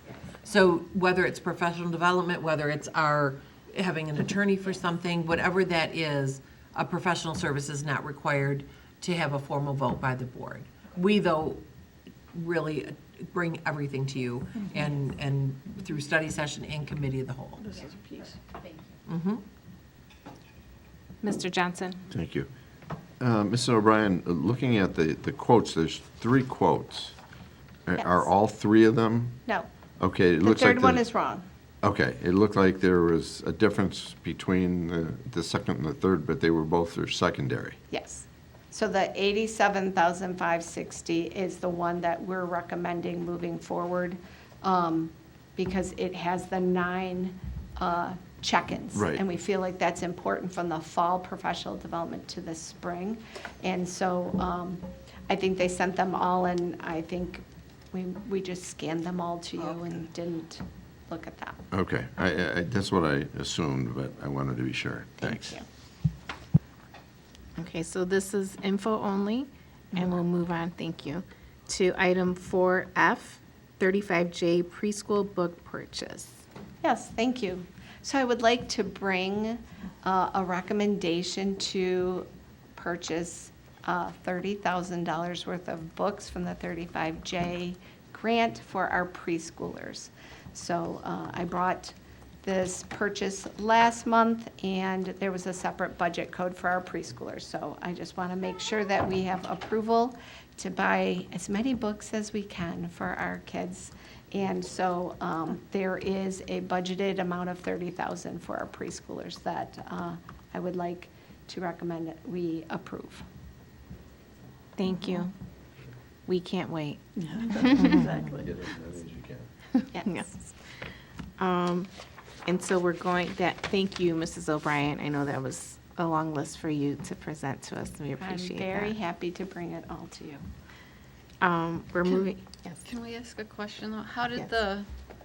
did the book purchases go for the kids? And I don't know, maybe we can just like 30 seconds revisit what the 35J is in case that public that's listening hasn't heard of that, but.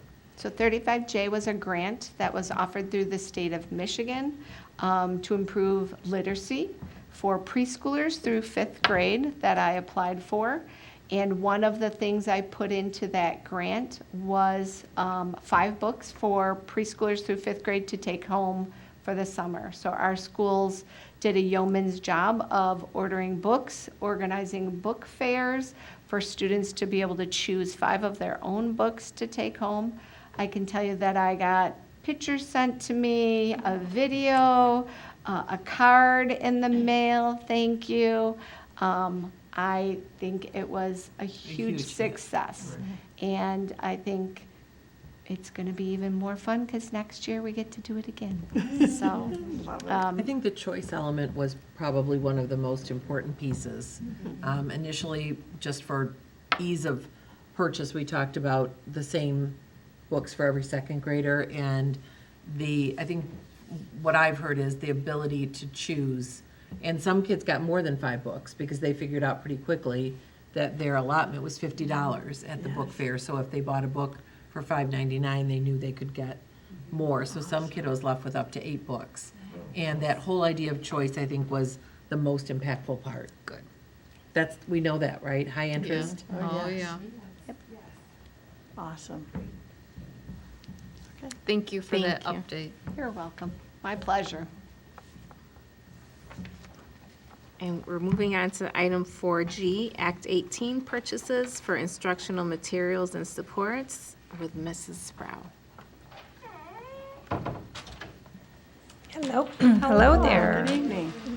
So moving right along, I bring to you today some purchases from our Act 18 budget to support our special education programs. We have programs in the district for students with cognitive impairments, autism spectrum disorder, work skills programs, and we also support all of Western Wayne County's students who have visual impairments and require visual impairment support from our teacher consultants. So the requests today are for devices for both staff and students to support those unique needs. So one of the purchases is for Chromebooks. I'm sorry, I'm adjusting my eyes to this little tiny type here. We have some large Chromebooks for some of our students with visual impairments. We have Chromebooks for class support as well as chargers so that those can be moved throughout the school. And then devices for our staff to be able to interact with students as well. In addition to that, we have an order with Apple for iPads, both to support our students with visual impairments, so those are larger screens to support all students, as well as multiple devices that support communication needs of students throughout our district. So those are very valuable tools, and we call those students' voices. I think you probably remember me talking about that last year.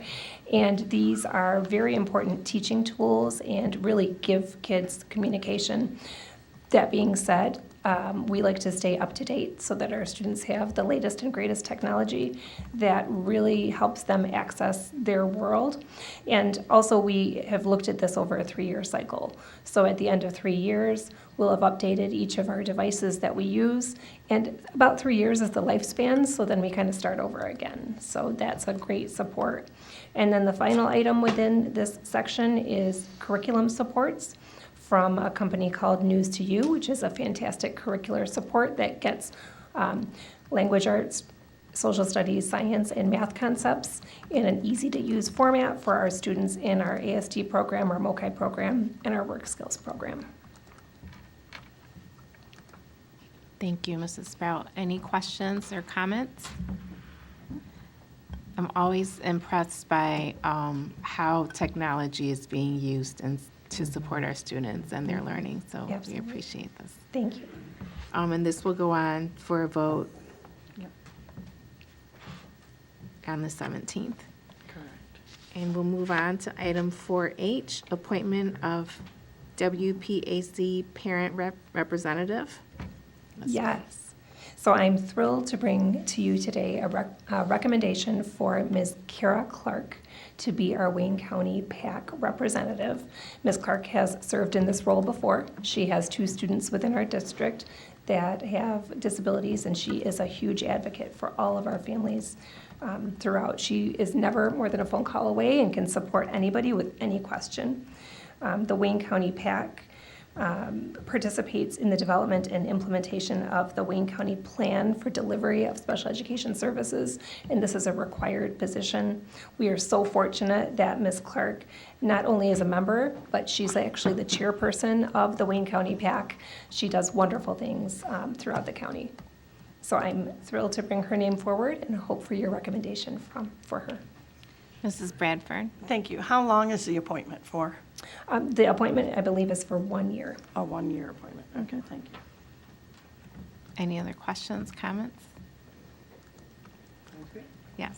Yeah, wonderful. Thank you, Mrs. Sproul.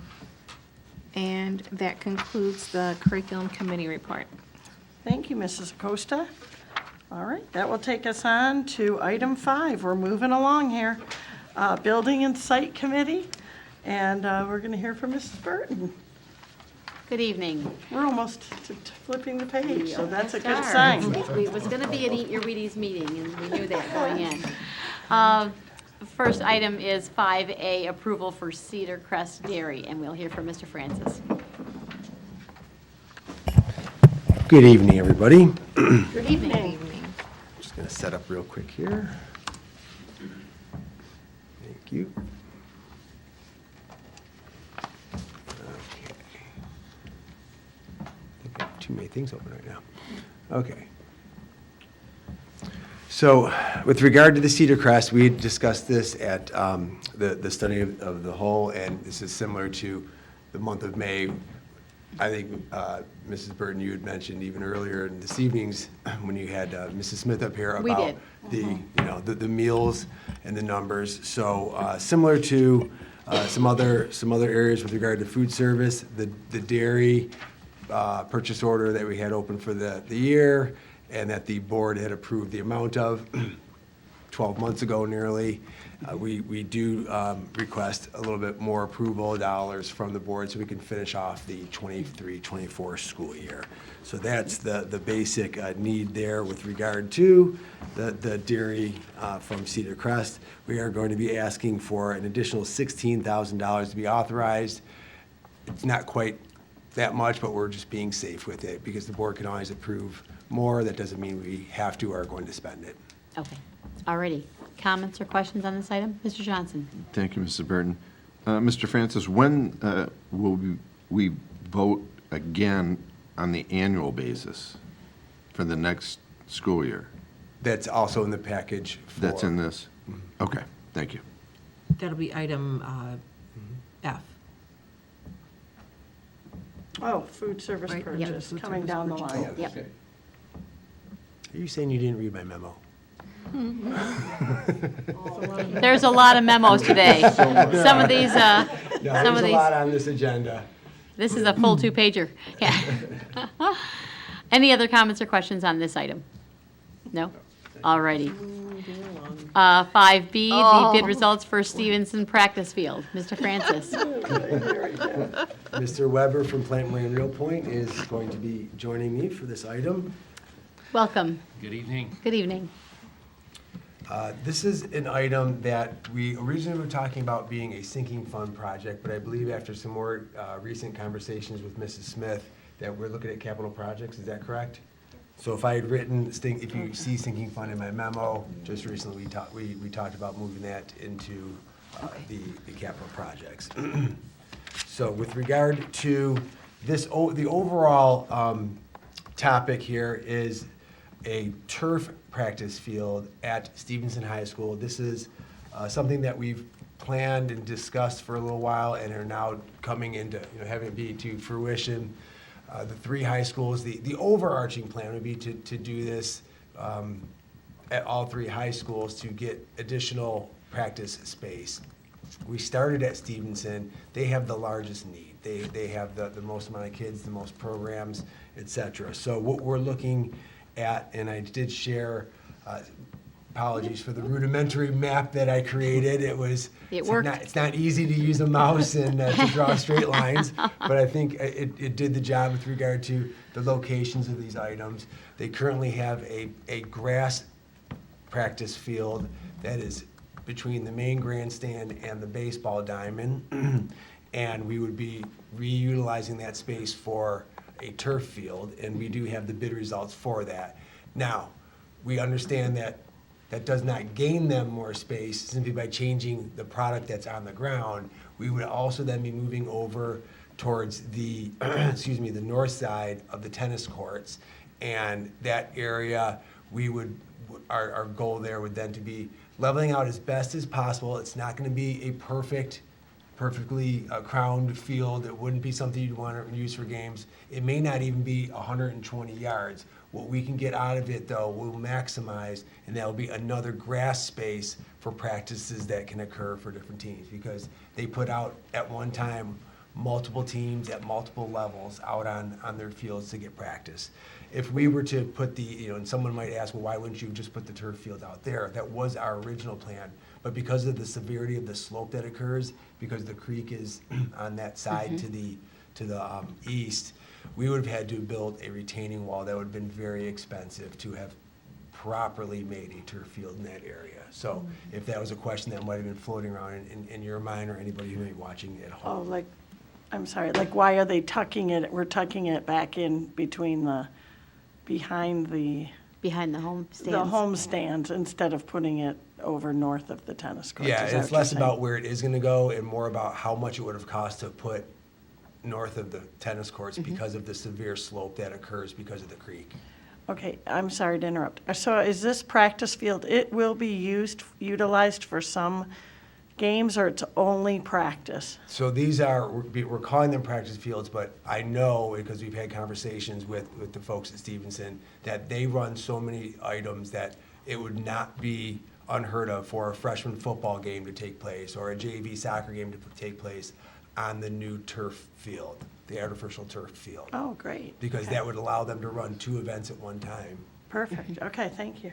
And I just want to make note, I know Mr. Francis talked about having more students, but they also specifically took on the responsibility of JV and varsity lacrosse, boys and girls. So there are 4 additional teams that service our entire district. They service all 3 schools because those are united teams. And so those take place during times when it's very, very busy already in the fall and in the spring. So that, in addition to all the current teams and the marching band, made space a premium. So I just wanted to be clear that they do have a larger number of students overall, but more impactfully, they have 4 additional teams that they've taken on oversight and scheduling for those teams that serve all 3 of our high schools. So at this point, if you'd like, we can talk about the bid results and where we're heading with this project. Sure. With regard to board approvals. Okay. Mrs. Costa, we've got a couple questions here. Oh, I'm I'm not sorry. sure if you want to take questions or go forward. However you want to do it. Well, I was just going to ask about the timeline. Okay. We'll bury that. I can touch base on that, yeah. Yeah, Okay. we'll talk about that Okay. in the overall. Continue, and then on this. we'll pepper you with some questions. Why don't we, tell you what, I'll throw it to you and you can talk a little bit about the bid and the timeline. Okay, perfect. Well, thank you for having me. Weeks later, we received 15 bid proposals, which is a great number, great coverage. With the timeline, this is off the typical summer schedule of trying to get a field done with all the other ones. So with this fall schedule, it drew a lot of interest with typical contractors, so we saw quite a bit of participation. With that noted, the intent would be to start the project in late August and complete it by, the goal is late November, or I'm sorry, late October, maybe into November, and complete this prior to the spring season. We've had some multiple and detailed conversations with both the athletic administrator and the principal of Stevenson High School about that timeline. Their goal and our goal is to get it in as soon as possible, and that's as soon as possible. If we were to delay because we said, oh, we want to make sure fall sports all go through, spring A is a difficult time to do this type of work. It's so unpredictable in Michigan in the spring. It can be very wet. It probably would get delayed quite a bit. It would change the calculus on the timetable for these vendors or these contractors who have said, yes, we want to do this in the fall. So we've discussed utilization. The athletic administrator said they can handle it, and the principal is on board as well. So we're going to move ahead with that fall timeline. So through that process, we held our typical post-bid interviews, and at that point, we did talk logistics. It is going to be during school year. So we did isolate, show areas in the parking lot we would be traveling in. There's 1 or 2 spots. There are a couple more that may need to be taken up just for lay down of materials, but we did speak with Stevenson staff, and we'll coordinate. It'll be highly coordinated to make sure we're not impacting anything during the school days. So that was discussed. Everybody bought in from a scope standpoint in those post-bid interviews. Once again, after that, we rolled into so we received all the categories, identified the lowest responsible bidder for those 3 categories, and an all-in base scope for construction contracts would be, I'm on page 2, would be $1,588,487, with a recommendation of 8% contingency at $127,078, for a total recommendation of $1,715,565. And I will go ahead. I was just saying, and you can see, potentially, you can see from the names of the vendors, both in this packet as well as my memo, that these are some folks that we have worked with in the past, and they have good reputations and have good relationships with our teams as well. That's correct. On page 3 is a summary of our budget. We did have a budget of $1,700,000, so pricing did come in a little bit lower than anticipated. Granted, these prices have escalated with everything during COVID, so costs were a little bit higher than what we saw in previous years, but working with Foresight, we were able to establish a budget early on, so there were really no surprises on bid day to make sure that we had the money captured. And I'd like to, also, if there's a thought about what is this field going to look like, it is a genuine, full, 2 end zones full with the concussion pad under the turf as well, because with conversations with Stevenson saying that they would put, obviously they're practicing, they also potentially will have games on there. We wanted to ensure that it was as safe as the main turf field that we have at our high schools. Flipping through to page 4, just to touch base of the contractors that we would be recommending. It is Proposal A is the site work, so Midwest Landscape Group would have a contract of $1,055,708. A separate recommendation would be for the Proposal B, synthetic turf, which would be AstroTurf Great Lakes, who has worked in the district on the previous fields as well. And then lastly, Proposal C for RMD Holdings, also known as Nationwide Construction Group, who has also worked on multiple projects in the district on previous projects. And then lastly, roll into the bid results. It does show that the three categories. I just wanted to focus on Proposal B for synthetic turf. As you'll see, we had very tight bid results for this category. There was Midwest Sport and Turf Systems was our apparent low bidder once opening it. Sprint Turf was second place, and then you'll see AstroTurf actually in third place by $18,600 roughly. However, if you look at their voluntary alternate, going back to the padding system that Mr. Francis referenced, they offered an alternate manufacturer who could meet schedule and was a lower price, and actually is the same system that we use at our other fields that were installed a few years ago. Using that deductive price to lower their base cost, that's what made them the lowest responsible bidder comparative to the other two. Alrighty. Ready for questions? It looks like there's going to be a lot. I saw you're all set? Okay, Mr. Johnson. Thank you, Mrs. Burton. Just want to make sure I'm clear. The site work includes both fields? That is correct. Okay. Yes, it involves taking the dirt from the existing field, carrying it over to the new field, fine grading, seeding it, and the whole package. Okay, yeah, answer my next question, seeding or? Yep, Okay. it is a complete package. Okay, great, And thanks. ultimately, the spoils of the dirt that come out from where we're doing the turf field have to go somewhere. So it would either be hauled away, we have to pay for that, or they're gonna haul it over and do some extra site work over there as well. So just to keep that in mind. Use it. And just to clarify, we also have a fence going around that grass field north of the tennis courts. We know that is a parking location for other sporting events, so we want to keep a fence around it so people are not able to drive on it and do any damage to that field. Oh, perfect. Okay. Mr. Johnson, are you finished? I am, thank you. Okay. Mrs. Frank? I had a couple of questions. One is, no bleachers, or if anybody comes to watch, they're gonna bring their own chairs or Correct. something like that? Because at its core, it is a practice field, but you'll see high schools all around Metro Detroit using those that have like that same system to be able to just accommodate more. Okay. And as a former freshman football coach, yeah. Yeah. We've all been there. Bring your chair, come on. And the other thing is, just timing-wise, of course, you mentioned it's gonna be during football season. That's the most kids and parents that are coming into our football stadium. And so, not that we can always be protective, but just the equipment, that sort of thing. Yes. The majority of people are gonna be coming in and out of that area at that time. And so, I'm sure you've had conversations with the staff and the contractors. Yeah. To figure out how to. Yeah, that was part of the logistics with the principal as well. Yes. Okay. And we had similar challenges with the tennis court. It wasn't in the heart of the fall, but we still did have some equipment to wrap that project a couple of years ago. So we were aware that there's going to be a lot of traffic in that area. And then my third question is just, this is not a planned expenditure for the other two schools at this point, because they have additional sports at Stevenson, or we are gonna look at that down the road, or we don't know yet. Yep, so that's a great question, and that's something that we're looking at. I think we initially planned on adding a practice field at each location. We are looking carefully at the costs related to this and our ability to manage that within the sinking fund expenditures. It will help that this is being paid for out of the capital projects fund, which leaves us some flexibility in the future. So what we just talked about just recently is whether or not we're able to secure the best location at each of those schools, and then the timing for that to avoid potential cost escalation, but also managing our budget. And so ideally, we would like to be able to do that.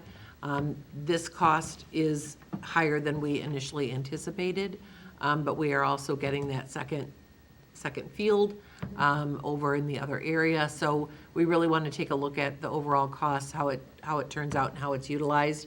So I will say we went into this with the goal of providing one at each school, because part of it is, again, yes, these additional teams, but between the band, the the teams practicing and then games, we are seeing a lot of wear and tear on what we call new turf fields, but they're already, a handful of years old. So we'd like to do what we can to save those and stretch out their life as much as possible. So it's a bit of a cost-benefit analysis, and that's what we'll be doing over the next several weeks. So it's not on the immediate plans right now, but it has been part of our overall plans to include one in each school. Mrs. Jarvis? Thank you. In the grassy field area, there's currently a sidewalk that connects back towards Curtis, as well as like a driving lane. Are those going to be affected at all? Are they going to be removed? Not in the Because long a term. lot of kids use those to walk to Nope, school. those will be maintained for the long term. Granted, Excellent. there will be heavy equipment running, and we'll have to make sure that it remains safe during the operation and during construction, but at the end of the day, those do not change. Especially that gravel road going through, I think that's what we're talking about, in between the two. Yeah, we're trying to get it to the east of that, not trying to, we're getting it to the east of that, so that would remain. Yeah, those are used by kids, I think, a lot going to school. Correct. Any other questions or comments?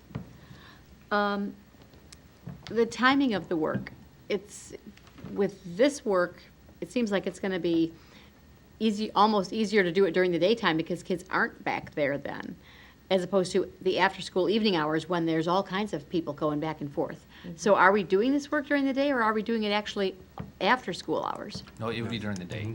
It is, Correct. okay, Even during good. school hours. Okay, good. And we know that there was a rush hour in the morning and the afternoon, and those will be worked around. that Yep. We'll avoid those And we times. know It's students about want a to work on 15 some minute. days, and the That's band all is you- gonna go out and all that. Yep, those are all items that the Stevenson administration brought Okay. up as well. I was thinking we were planning the opposite, and that didn't make sense to me. And then if we did wind up utilizing that second turf field for a lot of games, it may even only necessitate one small section of bleachers that would take care of parents and fans and so forth. It's the rest of the types of games you're talking about aren't the Friday night football games. So it may be even that a small section of bleachers to add later on, if we find that it's actually used for games a whole lot, may be worth it, as opposed to a bunch of people in folding chairs. I But think we'll see how the utilization of Stevenson in the athletic department, once they have it as an actual item. yeah, how it actually plays out, how much practice versus game. Okay. Mrs. Bradford? Thank you, Mrs. Burton. Along those lines, will there be lighting out there? No. No, so these are games that have to be played before it Yeah, gets and that's dark. where they talk about, I say, because it's just an easy example of a freshman football game. That's like a 4:30 Yeah. game. Okay, perfect, thank you. Okay. Any other questions? Nope. All righty. Thank you very much, and we're going to go on to the next All item. right, thank you, sir. Thank you. Unless you want to hang out. No, good. All right. Sorry, Jen. Thank you. Thank you, Brian. Thanks, Brian. All righty. Sorry about that.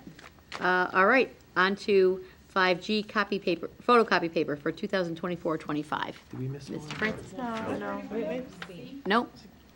All right, hang on a minute, my screen is jumped, so I went over to paper, but hold on a sec. Bear with me for a moment, sorry. Okay, hang on.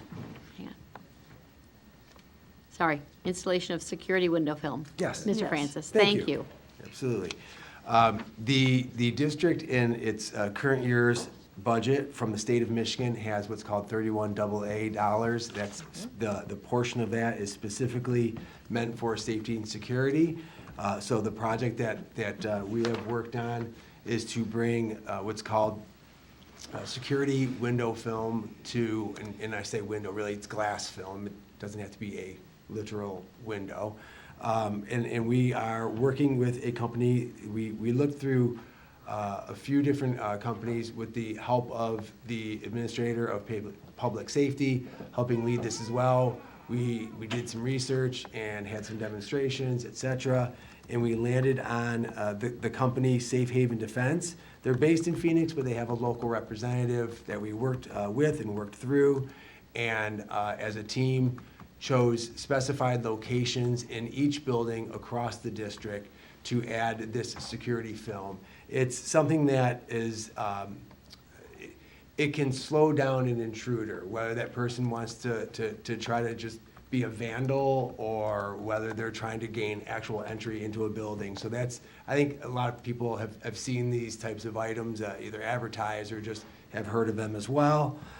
So we have an estimate of, or a quote for $580,217.20. That's in totality of all of those spaces and all of those square footages.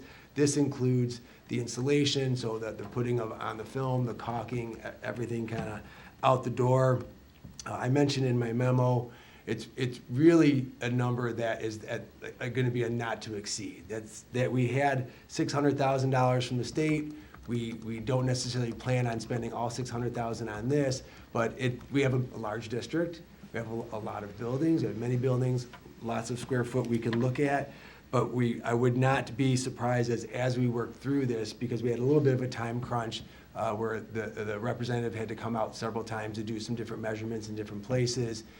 We want to bring to the board that not to exceed number, and then as we work through it, we can say, you know what, that area, we're gonna defer. We maybe missed this area over here, yada, yada.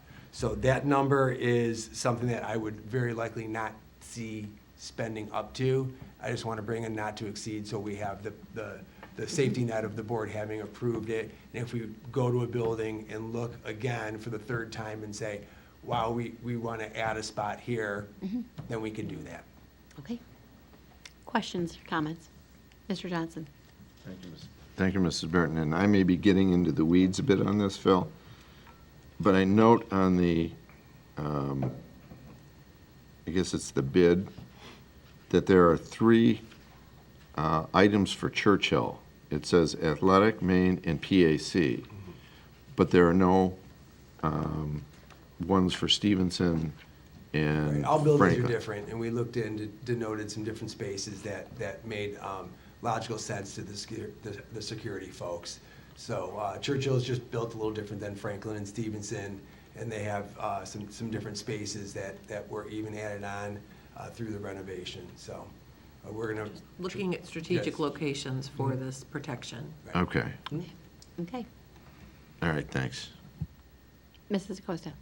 Thank you. Along those lines, it's probably looking further down the alternates. Yeah, and that's a little bit of what we were talking about with regard to when I the request of our team was, could you go back and do some more measuring? And the representative did, and not knowing our buildings, didn't quite understand the specificity that we were giving, and ended up doing a whole lot more. So we just labeled those as alternates, and that sort of plays into what I was talking about with having that not to exceed. We could probably look at some of those and say, that's not what the team was really talking about, but you put it in the quote, so we'll be able to move it. If this was 3 months earlier and we had plenty of time to go back again and go through it again, we could narrow it more, but I'm looking at it simply as a contingency amount. Okay. So we can utilize a portion of that alternate. Okay. So we can say that portion covered blank section of a school, and we can go in and say we want 2 of the 8 sections that covers, so it would be a quarter of that overall cost for that alternate bid. Okay. Thank you. Mr. Johnson? Thanks. Along those lines, can we move between alternates? In other words, we have an alternate of X number of dollars at Stevenson, but could we use those funds at Yes, Franklin? the way we'll have the resolution written, it will be one Broad. pot, one broad Okay. pot, essentially. Okay. We have specificity denoted with regard to the company, but we can then move those around, similar to, if you're thinking like of a bond work, we have 5 buildings running this Gotcha. summer. Those contingency dollars can move between them. Okay, great. All righty. Any other questions, or are we ready? Okay. And that would be on regular as well. Regular agenda, yes. Next item is the purchase of parts wash for transportation. Mr. Francis? I gotta tell you, this doesn't sound like all that exciting, but you've got some excited mechanics in the bet. transportation department waiting on this. The current parts wash is about 35 years old. Oh, my. And has had its run. This is, it's called the G2000 Genesis Series, and in our supervisor of the mechanics of the garage, who supervises the mechanics, did some legwork. Actually, was working with the previous supervisor who recently had retired earlier this school year, and together they were working on this. And then Ross had brought it kind of to fruition, and we're looking at Better Engineering's product. We had 3 quotes that is in your packet, and overall, with regard to the size of it, what comes in with regards to the standard options within the main price, and simply the ease of use of it. And something that I had conversations with Mr. Robert last week about was that he really felt the customer service that he was getting from this company as well was outstanding. They were very helpful, had good customer service, and just had a good reputation overall. So our recommendation is for the Genesis series, the G2000 Genesis series from Better Engineering. This is something that we had planned to purchase. I had talked to Mrs. Smith and Mrs. Oquist about this a few months back when the conversations had started and the research had started. Okay. Mrs. Bradford. It was interesting looking at this piece of machinery. I'm not sure, so how do they use this? Is this like to clean parts of the bus? Like a exactly. part, like taking off grease, or? Yes, that's exactly what it is. It's a specialty item, so like you could see if they're working on, perhaps they could be very, very small parts that may be gunked up, oily, greasy. There's a special basket for it. It can go in that. Or it could be, and I saw a video of it, they had like a part of a motor block that's tipped on its side and goes into it. It can clean that off. So from small to decently larger sizes. Okay, and these are parts of the Of engines. of and parts engines. of the bus in general. And that just keeps the longevity of the buses going, correct? And how often do they use the washer? They use it quite a bit, and it's all dependent upon what they're working on. They may be working on a specific item and take off a small part And need it say, like, you cleaned. know what, this should just be, I'm not Cleaned putting up. this back on the way it is. I need this area cleaned up, and I'll put it back together. Perfect, okay. Yeah, I thought that was interesting. I'll I send you learned. the YouTube video. It was pretty cool. No, I looked at, you sent it to us. I looked Did at you it. get it? Okay, good. We Yeah. got it. That's why I looked Yeah. at it, and I was like, what? I Okay, never good. knew such things exist. It's So good. I thought that. The name of it, you start to think like they're not taking a side panel and putting it in there. It's Right. It's literally the mechanical parts that they're working on. It's when they open up the hood and they need something cleaned and, okay. Thank you. That was just interesting. So I'm glad you did have the video. Good. I It did. was pretty neat. Other questions or comments? Some of the information that we have in here says that it's used by our folks daily. Yeah, So, that's amazing Yeah. to me. They're Okay. using it So, daily. so Yep. important. That's just a realm I wouldn't know much about, so I appreciate that this is something that they could really use and that they need back there, so. Yep. All righty, so we'll put this on the agenda for a vote next, Please. at the next meeting. Next item is 5E, central office furniture purchase. Mr. Francis and Mrs. Smith. Yep, I'll have, she can stay back there unless I start screwing something up, she can yell back over with her microphone. But this is, here in the board office, as you know, we did a beautiful renovation a few years ago. And there is a unique space on the second floor with the student services, and they have what they call the joyful room. It's very open. It's different than on the other side, where the coordinators each have a more traditional individual office. And as much as they enjoy having that space in student services, and as much as it brings them together or gives them the ability to have some open meetings together, it also can be a bit of a hindrance with regard to privacy with phone calls, or two people at the same time are at their desk having a conversation, or a phone call, one in an area, et cetera, because the sound just travels within. So Mrs. Sproul had come and brought this up and said, is there something that can be done? Is there some way that we can give them a little bit more privacy while still keeping that open feeling and generally having us be open, but allowing also that option to have someone to be able to sit at their desk and have a phone conversation, or two people can be in there, those types of things. So we brought in Interior Environments. One of the gentlemen who led this from Interior Environments, he's been in our buildings and has done some of these glass spaces. Most recently at Randolph, we put those into that lobby area, and it's really worked out well for their staff. They make them more of a kind of a hoteling or a rotational piece.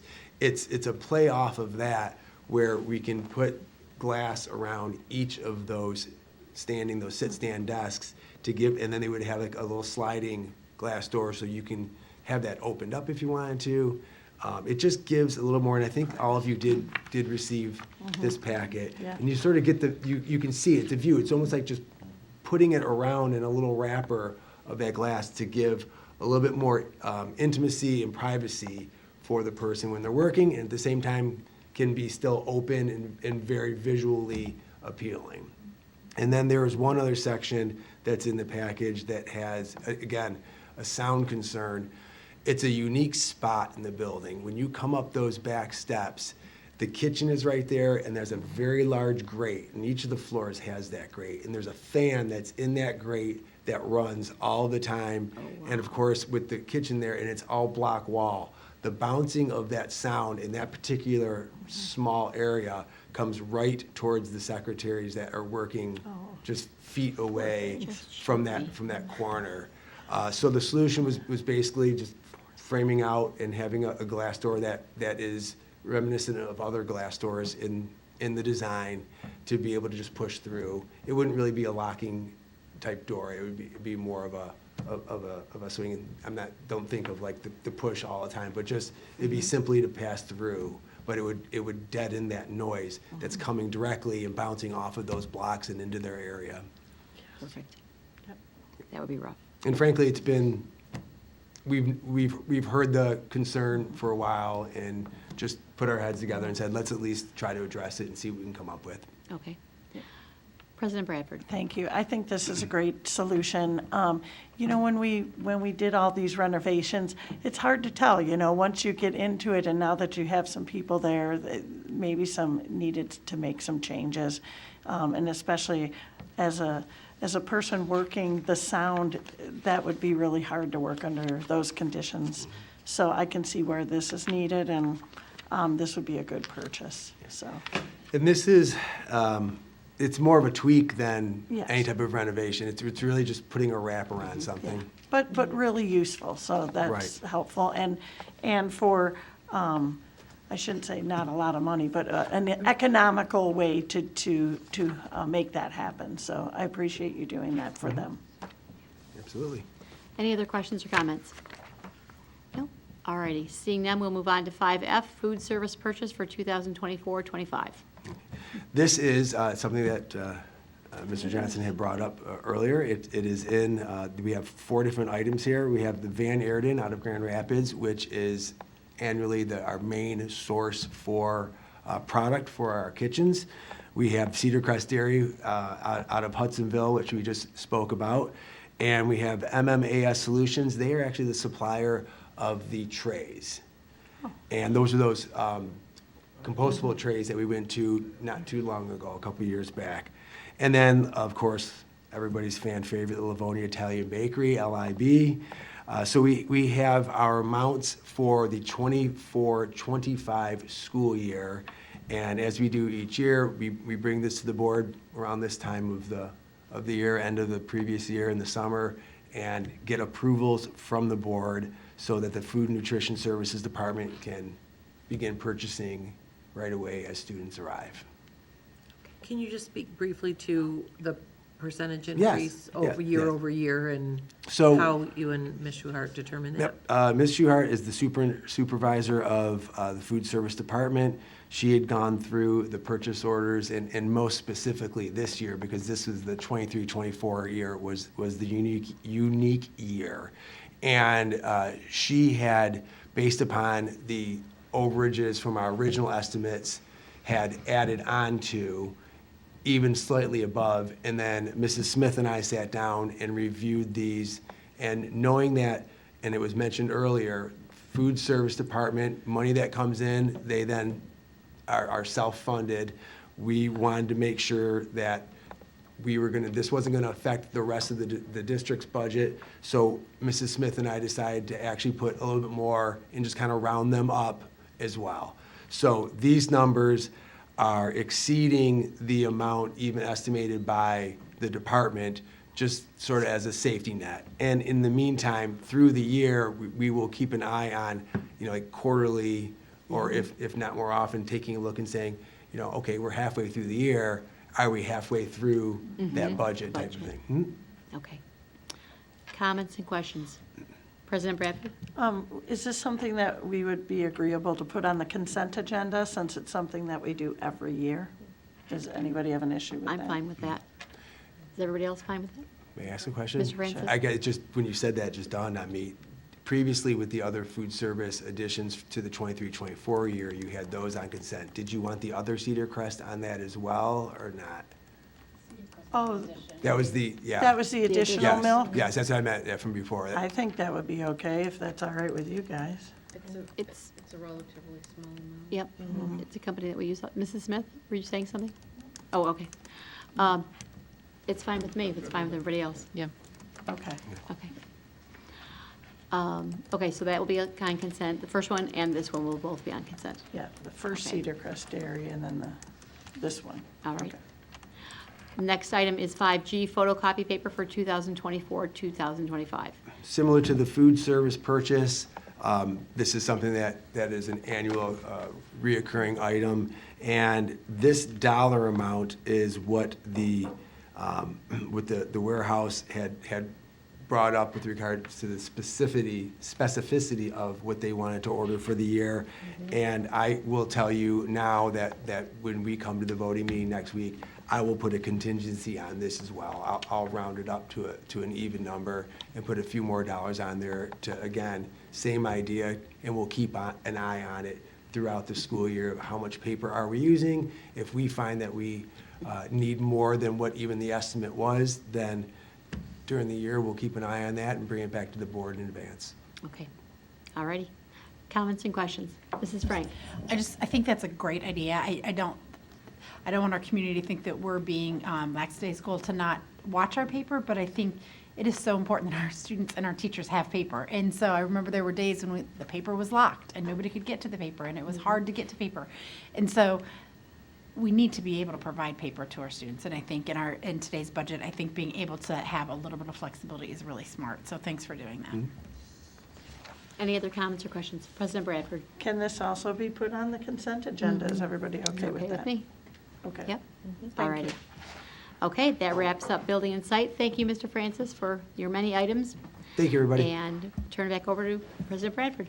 Thank you, Mrs. Burton. Okay, we're going to move on to item 6, the Policy Committee, and I'm going to turn it over to Mrs. Frank. I'll turn on my microphone. Good evening. We are going to run through these policies really quickly. Board policy updates to IHAA, IHAV, and IHF. And we have Mr. Etu and Mrs. O'Brien, thank you. Somebody help me to share with us. Sorry, Teresa, I'm so sorry. It's on the paper and everything. It's perfectly fine. Thank you. Mr. Etu and myself have 3 policies that we would like to bring to update. Policy IHAA. This policy was the former final exams policy, which we now give common summative assessments. So we'd like to rename that and replace final examinations throughout the policy with the words common summative assessment.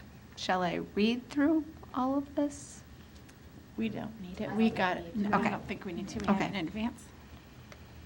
Questions on that? Any questions? No. Okay. Administrative procedures?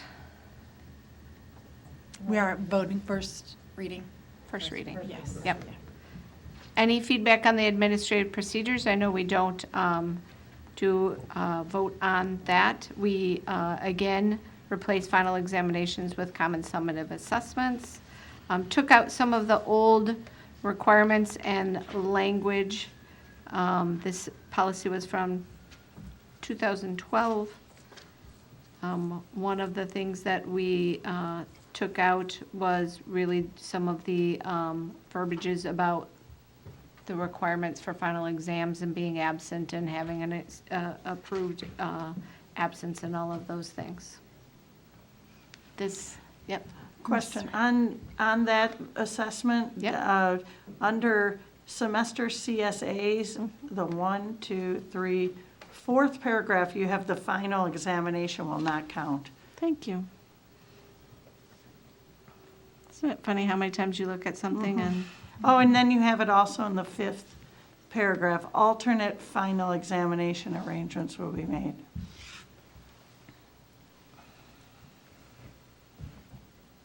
Do you see it in the second? I see it now. Yeah, Thank you. you're welcome. Anything else Do on the this? next one. Mrs. O'Brien. Yes. I had this question, and I don't know that it needs to be in the policy or even in the administrative procedures, but do we give CSAs for if there's an ELA class, like freshman or sophomore U.S. history? So there's a U.S. history class, an AP U.S. history class, and I don't know, is there an advanced history class? Do they all get their own CSA, or is it 10th grade history CSA? No, it's by course. So the AP or the Accelerate, is the Accelerated and the regular together? Accelerated is very close to the regular. It typically has additional. Okay. The AP is usually It's totally separate. its own. And Am I correct typically in they're that? You are correct. separating the advanced and the regular. I'm not just meaning about The history, but- accelerated? Yes. Yes. Okay. Okay, thank you. Mrs. Acosta. I'm sorry, can we go back to the actual policy? Sure. It's the third paragraph, the second sentence, it says courses who do not give a CSA. That. Thank you. Thank you. Okay. Anything else? Good catch, team. Okay. Yep, thank you. Moving right along to IHAB, reporting to parents and guardian. So this policy is from 2015, and we'd like to update it to reporting to parents, guardians, instead of just report cards, because we communicate with our parents about how their students are doing more than just with the report card. So we wanted to make sure that this policy represents our face-to-face conversations with parents in addition to our reporting forms. And so there's been slight changes. The second paragraph denotes the responsibility of devising the various reporting forms and practices shall be that of the superintendent or his or her designee and the staff. Other than that, just small changes. Okay. Any questions on that? Mrs. Burton? Just the first line, superintendent or their designee, we usually say his/her designee. It does, I see it. Yours is correct, right? Mine is correct. his Mine or is her. correct. Mine's not. The superintendent or his or her designee. Mine First says paragraph? there. Yep. Yours say there. I think that's weird. Okay, we'll make sure you have one that says his or her. That is so interesting that we have different.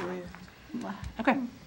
And then administrative procedures for, So that, we would like that to go for a first reading to Mrs. Acosta. Right. And then the administrative procedures fleshes out that board policy, starts with just a overall statement of comprehensive reporting system is in place to communicate a student's progress on academic and behavioral standards.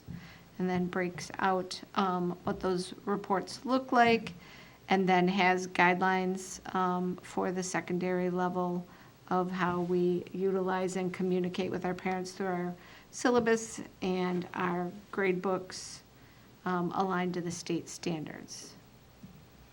And then the last section on final grades just has been updated to, again, reflect common summative assessments and taken off some of the older verbiage. Okay. Any questions, comments? Ms. Jarvis? Thank you. On the, in the secondary level, reporting guidelines, the first bullet point, it still says through a course syllabi, so we have a singular article with a plural noun. Thank you. Anything else? Oh, yeah. Ms. Yep, Frank. under final grades, number 3, you haven't read, the teacher will use a district-determined grade book instead of grade book weights. Oh, it's correct in mine. It's correct in mine. Not mine. So interesting. Okay. But it should be grade books. Yes. Yes. President Burton. So, Yes. thank you. Yes, thank you. It Thank should you. be I'll grade make book. sure it's correct for Oh, I, The actual the one is correct. future. mine says grade, but okay. Anyone else? Any other thoughts? Do we need to identify anywhere that it's not going to be printed and that they need to download it, or that's not necessary? Call me crazy, I'm looking at yours. The grade books, we're not, or not grade books, grade cards, that we're not sending home grade cards? That, like, it is accessible to the teacher, or I don't know, to the parents, that it's not going to be sent home, it's not something that, I don't know. Like the one, the paper one, they'll have an online version now? Right. Because it used to be report cards, right? Now it's not report cards, it's reporting to the parents, which I totally get and support that. But I'm just wondering if there should be a paragraph somewhere that just says that it is through Parent Connect, or I don't even know if we want to say that in case we change vendors, or something that just says, parent, maybe in that second paragraph, reporting to parents is an integral part of the school program and is a requisite to assuring a sharing of responsibility by parents and teachers for the learning and growth of the student. I like that you said the responsibility of various reporting forms and practices shall be that of the superintendent. I'm not exactly sure where to state it. Do you all think that that's necessary or not necessary? To put somewhere, I don't know if it goes in the policy or in the administrative procedures. The progress of each student shall be measured periodically, and reports of such progress shall be communicated to his or her Electronically. parents or guardians electronically, like that. There's 2 versions of it. If you scroll, if Oh, you okay. stay up, you'll see the most recent one. I just started scrolling down, I'm like, why is this here again? And that's the version that we have. Or communicated electronically there, where Mr. Etu said it. Yes, but electronically means I'm going to get an email. I'm not going to get an email necessarily with my kids' report card, like I have to go get it. Does that make sense? Administrative You'll work on it? No, I think, Or, I'm comfortable with it. I think it might be more appropriate in administrative procedures, just gives us more flexibility if we ever make a change, okay, as opposed to putting it into the actual board policy. yeah, okay. I think so too. If Teresa and I can find a spot to put it in administrative procedures, That'd be would better. that be appropriate? Okay, And then just leave the board policy where it is? perfect.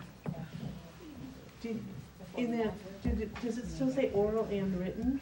Because maybe you'd like to add digital in there. Both digital, These reports, it says, these reports both oral and written.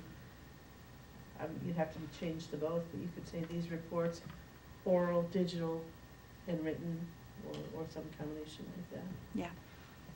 Yeah, let us add it to the administrative procedures. Would be my Okay, perfect. recommendation. Yes. Perfect. Any other questions?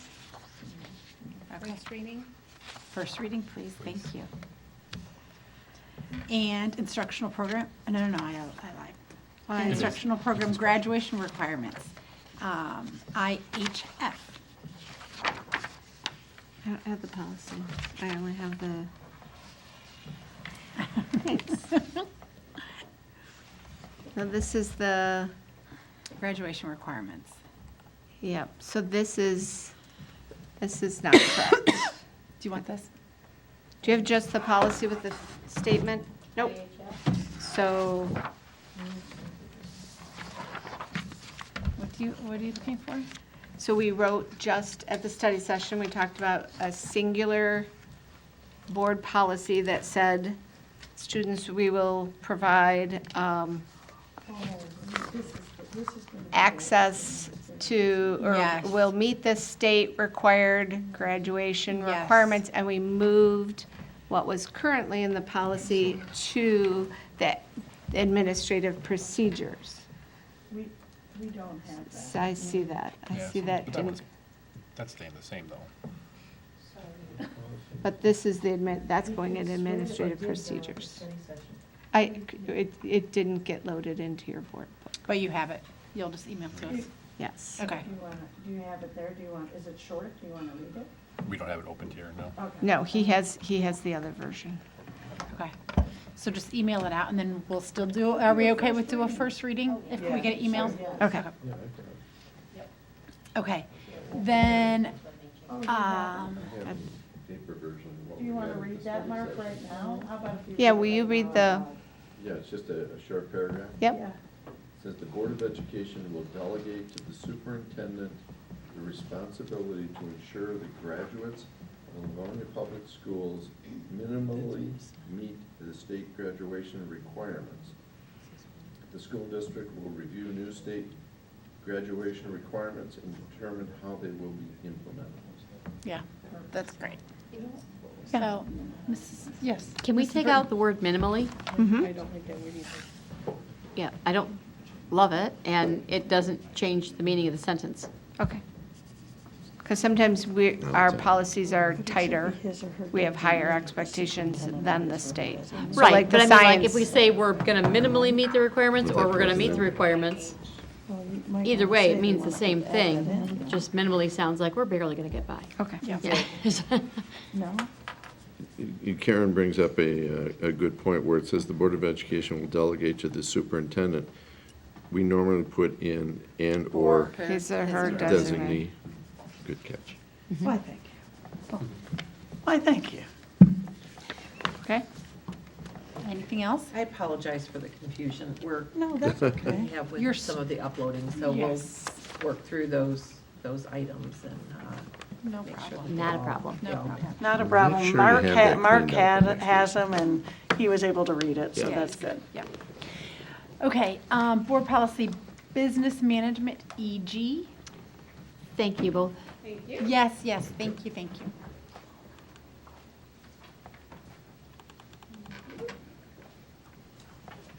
Mrs. Smith, thank you for coming and helping us with this policy, thank you. insurance management. I don't believe we had any changes from the study session, so I'll read what I've got. Adding some new language to the beginning of insurance management policy EG, so that it reads, "The district will purchase insurance such as property and casualty insurance as required by the law. The district may purchase other insurance or participate in pools and other forms of risk management as the board deems appropriate to provide indemnity and defense for the district, board members, employees, and volunteers. The superintendent or designee shall be responsible for the management of all school insurance programs and the safekeeping of the insurance pools." Policies, thank you. Any questions, comments on that one? Yes, Mr. Johnson. Thank you, Mrs. Frank. In the second line where we say other insurance or participate in pools and other forms of risk, should we put or instead of and? We could do both. And/or? Yeah, let me read that sentence again. The district may purchase other insurance or participate in pools and other forms of risk management. So I think it's saying you can participate in pools because we've got so many different types of insurances, right? That like maybe us being part of the one pool doesn't exclude us from doing other risk management. Yes. So and would be Actions. appropriate. Right. Yeah. And is appropriate? The way Okay. it divides the sentences, it says the district may purchase other insurance, which we would do as an entity, or participate in pools and other forms of risk management, where we are part of an entity and not just ourselves. Okay. So that makes sense. That makes sense. Are we okay with that, leaving it as an and? Okay, I'm good. Okay. Perfect. First reading, Ms. Acosta? For that one for EG? And then EGAE, please, Ms. Perfect. Smith. And I did note a couple changes from our study session and incorporated those into the change. The biggest one for community, we added some verbiage to start the policy, just to give it some context. So this would read, public school employees are automatically enrolled in Michigan Public School Employees Retirement System, MIPSERS. In addition to retirement savings through MIPSERS, the district will provide employees the option to have payroll deductions taken for 403B and 457B retirement savings plans outside of MIPSERS. For additional information, see individual master agreements. And then we list our current collective bargaining agreements. Okay. Any Works for me. questions? Thank you for that. Moving right along, EGB. Perfect. Mrs. And Smith? last but not least, I know we had some discussion about this one, but I don't believe we made any changes. And again, this was one that I had done some research and found a policy in another district that was written by Troon. So we know that it's covering all the bases that we want it to cover. So this policy would now read, as the district is not a guarantor or insurer as it relates to coverage for student health or safety, parents/guardians are encouraged to secure insurance for their students' healthcare needs, including coverage for injuries that may occur while at school and while participating in athletics and other school activities. The district, in its sole discretion, may provide information about insurance policies available for purchase by parents/guardians for their students from third-party vendors, providing that information does not imply district endorsement of any insurance policy, nor is it a guarantee or warranty that coverage will be provided by the vendor in any specific instance. Any questions or comments? Good with me. Awesome, wonderful. Thank you Thank so you. much. All right, we'll do that for first reading, Mrs. Acosta. Okay, perfect. Thank you. And that wraps up policy. President Bradford? Well, thank you, Mrs. Frank. All right, we'll move on to item 7, the Personnel Committee. Mr. Johnson. We have nothing in personnel. Thank you. Moving on to item 8, Legislative Committee. Mrs. Jarvis. We have nothing on the agenda for legislative, but I urge my colleagues to, if they haven't already acted on the essential action alert regarding MIPSERS, to please do so. Mrs. Oquist? That was my only reminder. All right. All right, and I think we are at the end of our agenda. Looks like we are. I can't believe it. It's only 10:10. Actually, yep, thank you, everybody that's still listening, and I hope you guys all have a great evening. Good night.